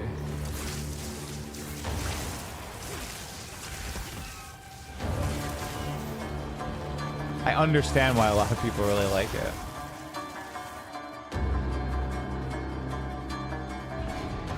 Stand Okay, tall. okay, here we go.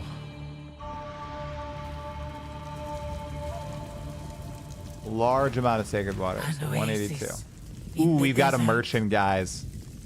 We've got a merchant. Binding chains on hit. That's not bad at all.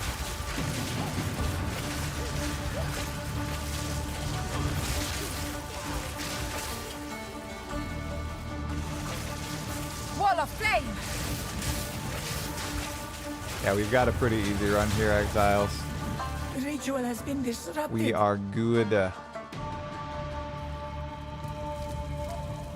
Sacred water, still 77. Oh, and we've got a merchant into a boon. Oh my gosh. Oh my goodness. We are lucking out right now. We just got to survive this.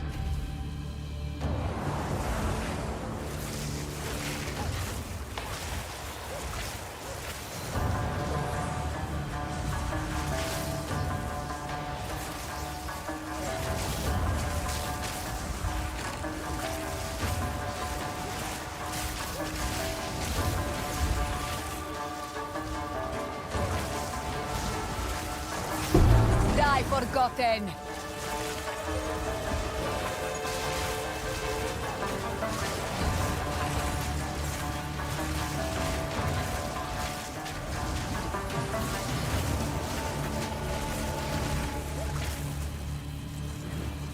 That was close.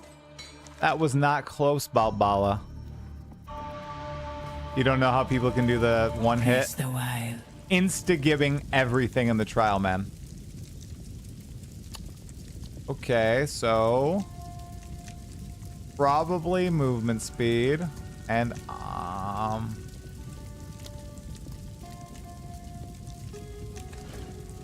yeah, let's do probably MS. The choice is may that serve you. Another boon, honor restored, escape. Okay, Chalice escape, boss. We got this.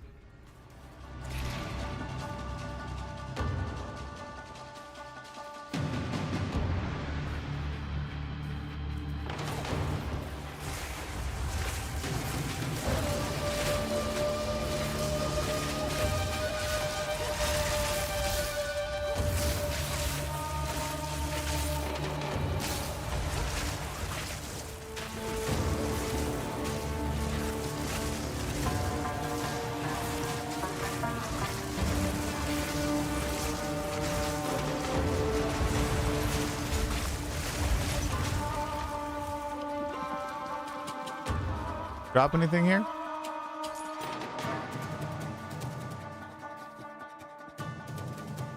Yeah, the people doing the no-hit runs Desert are fire.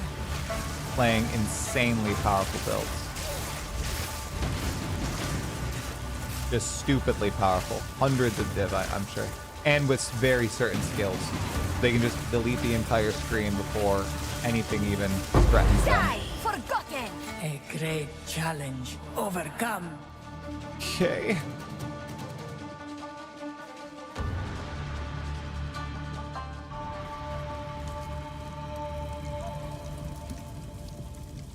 All right, what boon?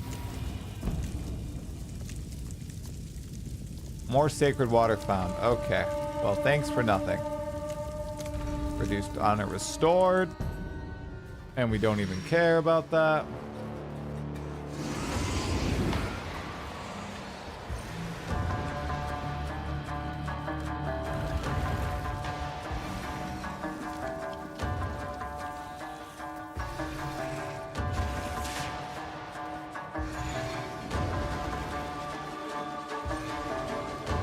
I feel like we're definitely ascending tonight, Exiles. Stand tall. Unless there's a disaster that happens in a few moments here. Relish your mortality. The foe ahead Pretty is sure there won't be a formidable. disaster. I think this is it. I think this is Furious Ascension Snow Exiles. Lord, I challenge you. It burns.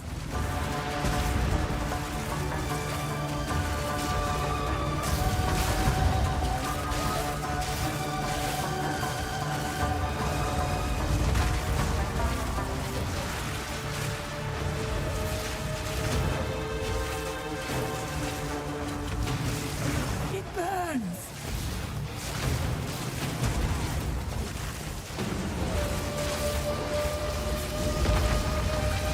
Need mana. Look out for the slam.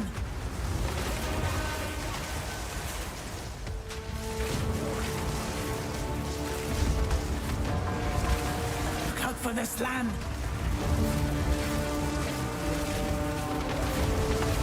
Wall of flame.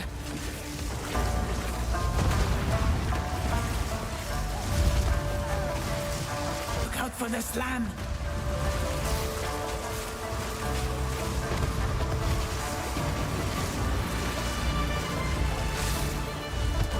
Oh, the Azaro theme coming through is so good. Beware of what falls.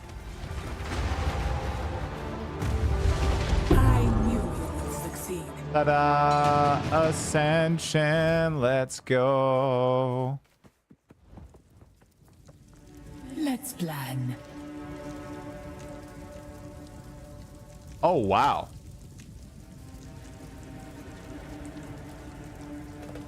That's nice. Wait, just an additional room. That per floor? I'll buy it anyway. May that serve you. I don't even know. Oh, I better press this. My path is clear.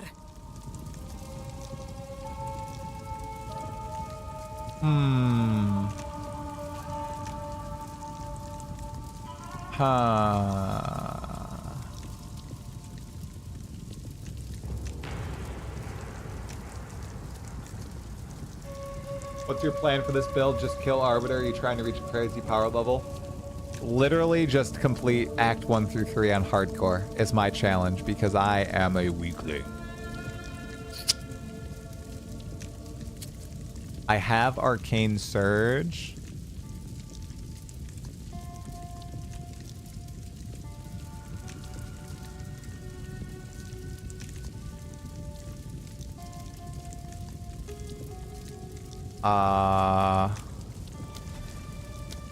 I think Stormweaver. The elements are mine to wield. Hey, Bellman, what's going on? You made us level 80 in PoE1 on Sunday. Never played PoE1 before. Bellman, dude, congratulations. Heck yeah, that's awesome.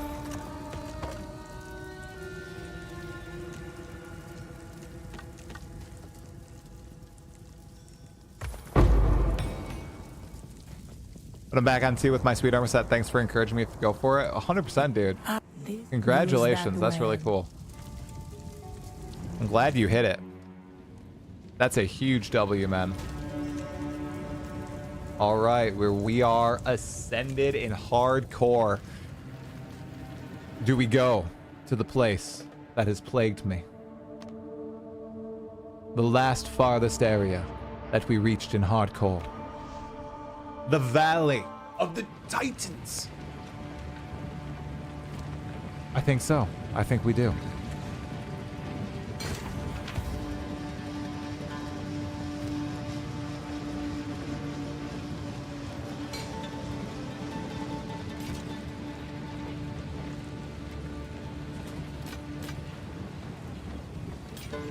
Do not wander.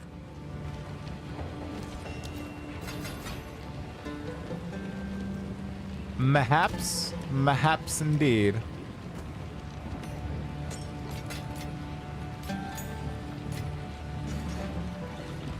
Okay, but first, thank you, Belmont. You said if we have the passives on the tree for Arcane Surge. Arcane Surge just seems powerful as a baseline. Are there also Arcane Surge passives on the tree that I'm not seeing? Left side.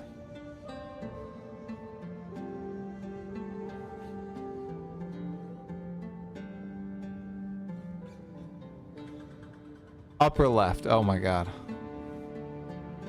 Oh, away. Wow. Wowee. Oh man. Holy crap. That's far away though. That's a hell of a far distance. Okay. So if I don't have them yet.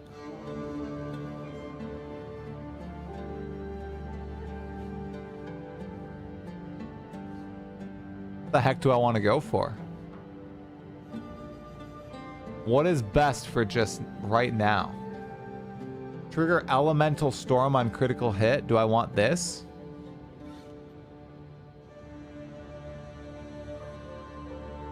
Because I can change it up later.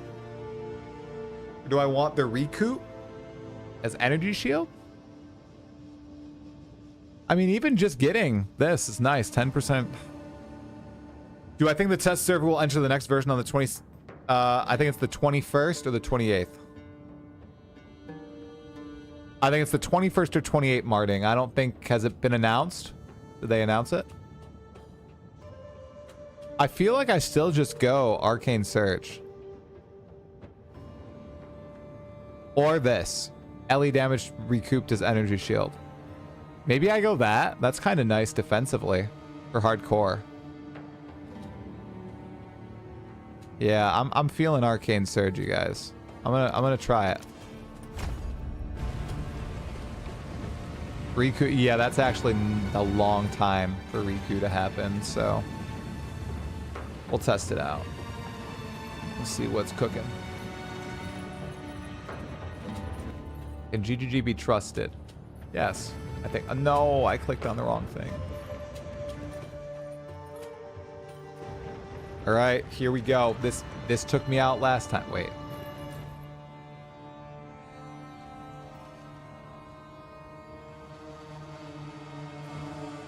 Oh. All right. This is where I met my end last time, Exiles. This time. My Akhara are permitted here. It but will I should not linger. not take me out this time. Okay?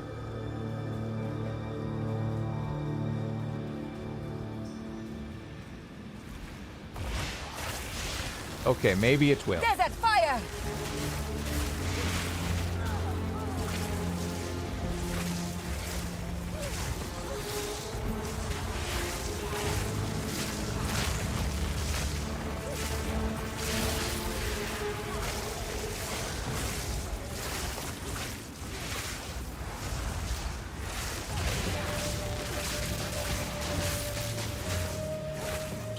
Already feels pretty strong. You come from the Destiny community, and GGG has already been more transparent in the past 3 months than Bungie has been in 10 years.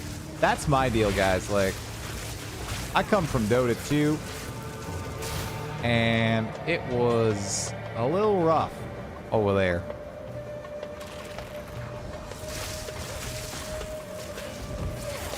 I'm not gonna die this time. Don't worry, guys.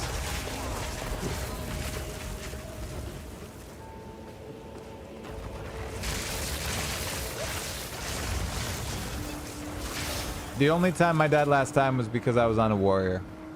Ugh. Literally the only reason. There was no risky play going on. It was just the warrior class being terrible. That was it. Nothing else at all.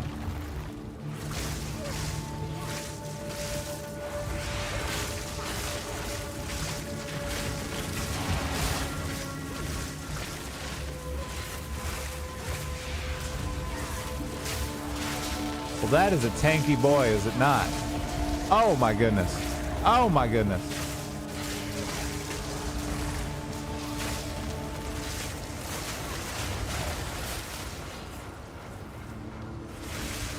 I do not think I can get that rare.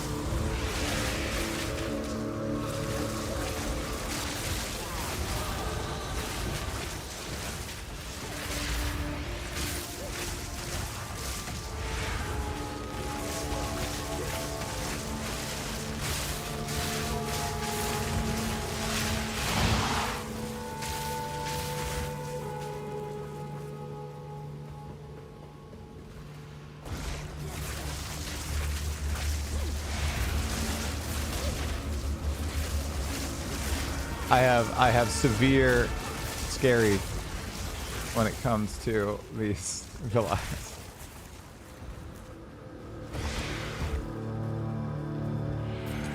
Yes, I did roll into 3 Titan Skellies. Yes, it may have been a little bit of a risky play, a little overconfidence. Maybe a mix of everything, right? Man, multiple essences here.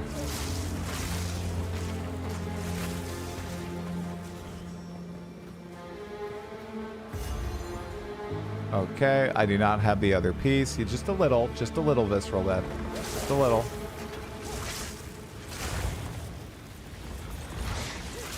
Definitely not a ton. Oh.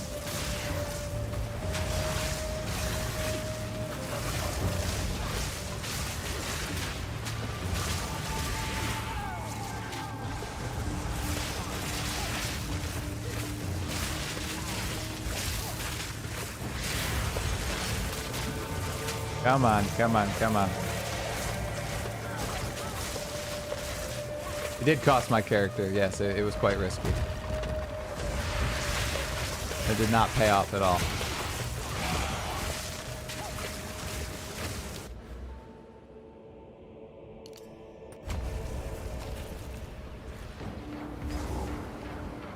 Last Epoch players laughed when I called GGG transparent. EHD might be more transparent, but I'm not comparing the two. It's comparing GGG to the games industry. It's true, I do keep dying by rolling into mobs in hardcore. You're very right.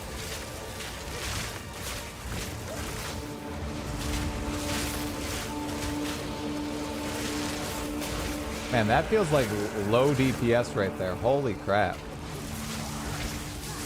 On rare mobs, I feel like my damage is pretty terrible.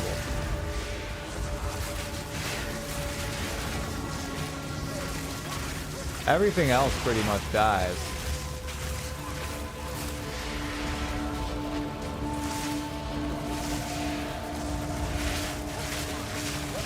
I think Unleash like isn't doing enough damage here.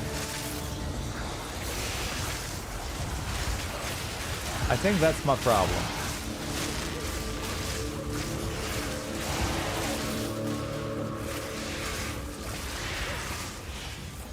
I think I need to swap out Unleash for a greater essence. Are you kidding me? No way, guys. There's a greater essence right there. That's hilarious. Maybe I should do this lightning orb of storms for single target.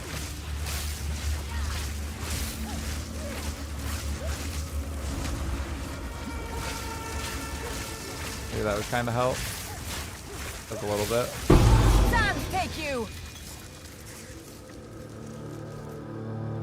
Yeah, Unleash doesn't really help me. You're totally right.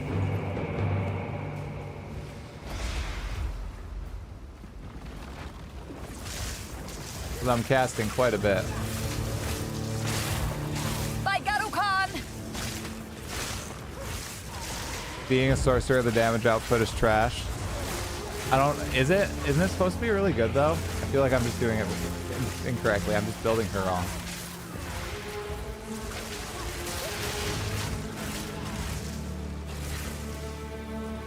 And the other one's over there, isn't it? I totally just missed it.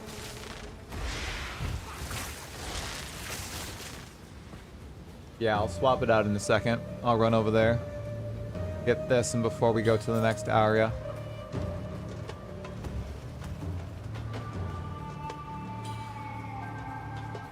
I totally missed the thing right here. Wait. What? What is it on the inside here? Oh my gosh, you can be on the inside. I haven't seen that before. Okay, well I should do that greater essence, right? Oops. I'm gonna get that greater essence. Alright, but let's do a different support gem. Gems. Okay, spark. Okay.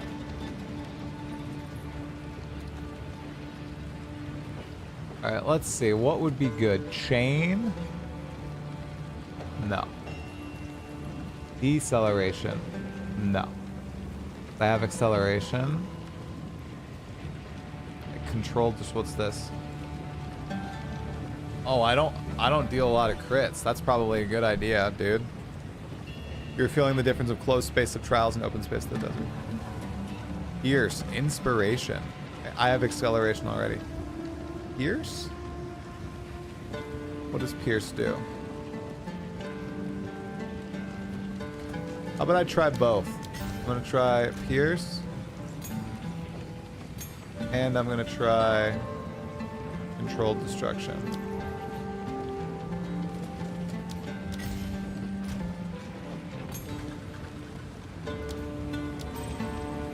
Alright, let's see how both of them feel. Well, we're gonna start with that because I don't have enough decks.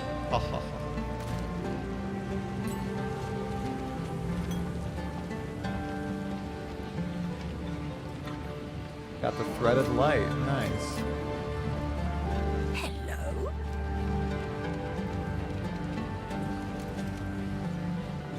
Stay in sight. Persistence too. Yeah, I wish that you could do a little bit more finicking with the staves as well. Okay, let's try this out on our friend over here, the Greater Essence. Greater Essence of Ruin. Come on. Sands have you.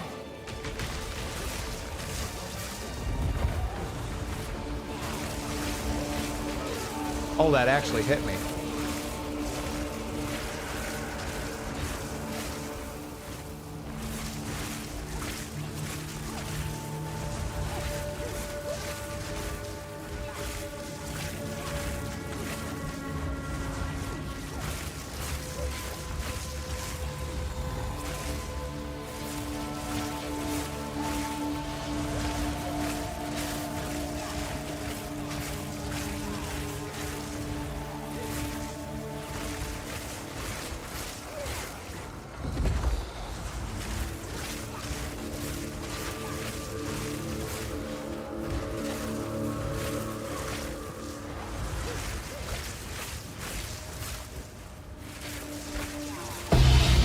Whoa, baby.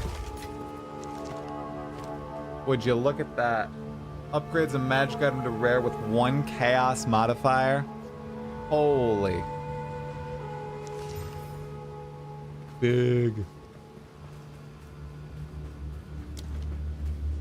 Huge indeed. Yeah, that's definitely some chaos res. Yep. I have heard whispers of such a place, where titans fought and died. Alright, exiles. This is now officially the farthest we've got in hardcore solo Wild self-bound. No big deal.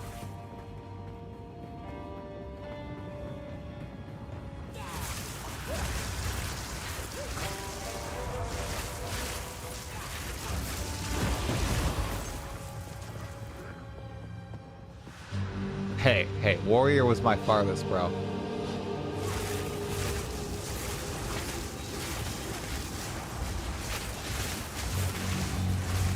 The Colossus must die.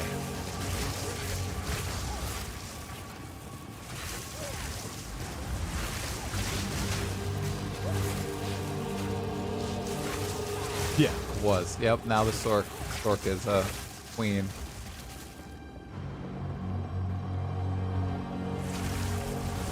I fought the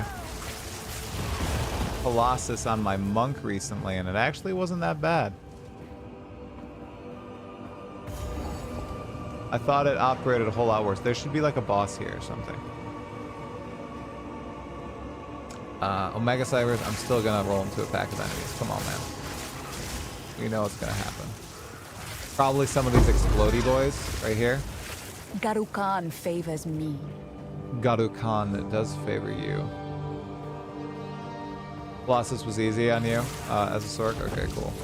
Well, his hitbox like felt much better now when I did him on my monk.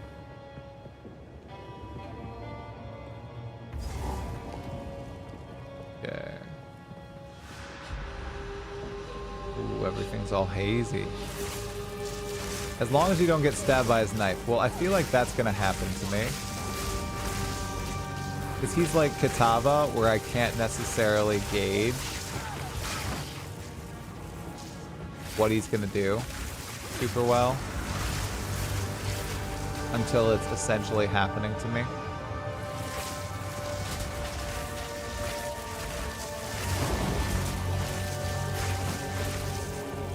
Which is definitely a skill issue.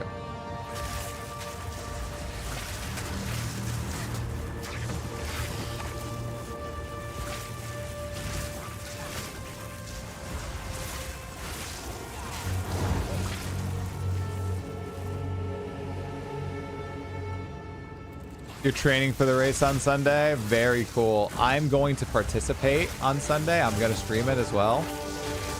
I will not win, but I will try. We'll see how fast I can go when I'm zooming and not caring about dying. Probably not too fast, but probably faster than this.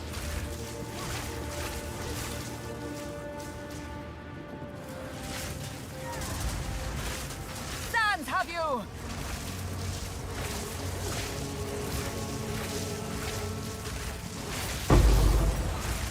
Ooh, level 8 skill gem. Let's go.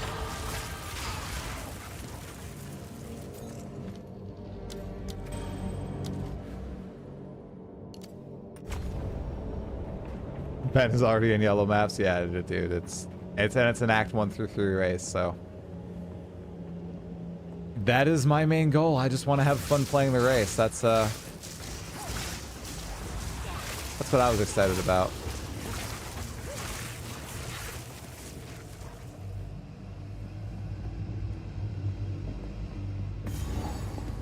Here we go, exiles.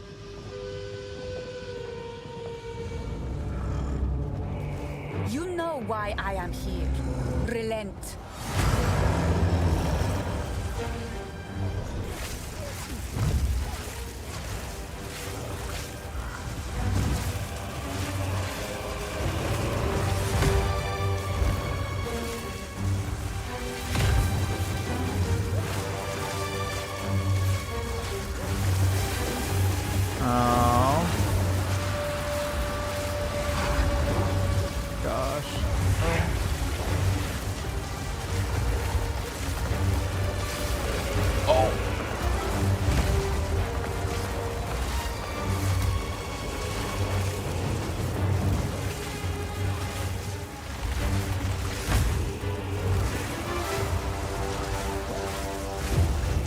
Uh-oh. I got hit by a big ability. Oh, I got hit by another big ability.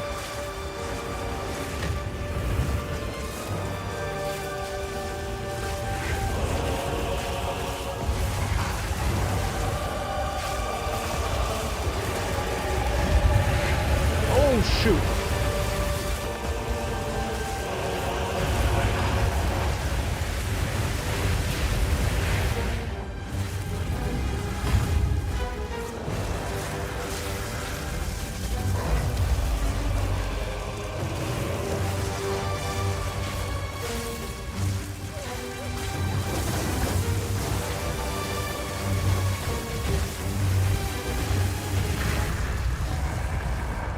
More may roam here. It's Wasn't time even to go. close. It is warm and beautiful. Ah. Yo. Okay. We are in Deshrar now. Is that where we are, guys? That was easy. You were right.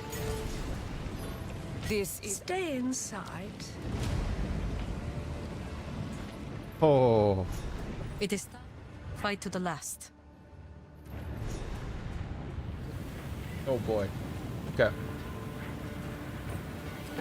It's clear that It must be Blizzard, hard for some or to Blizzard, understand our Sandstorm. older traditions. Yeah, the Dreadnought is coming out soon, you guys. This is new territory. Onwards to war. Enter Desha. You have your orders.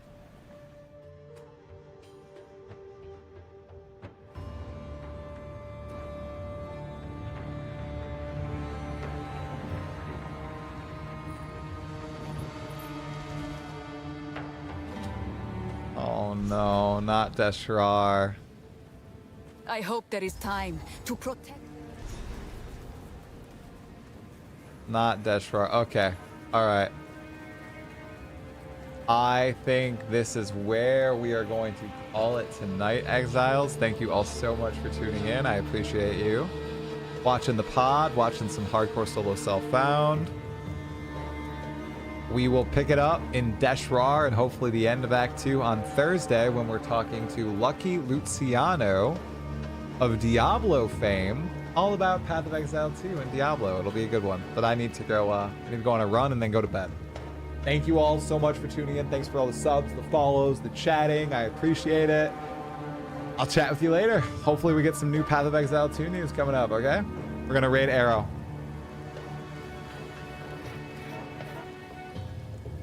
Woo! Yeah. Oh, I can't believe we're in Deshrar. That's so good. So good, guys. All right. See ya.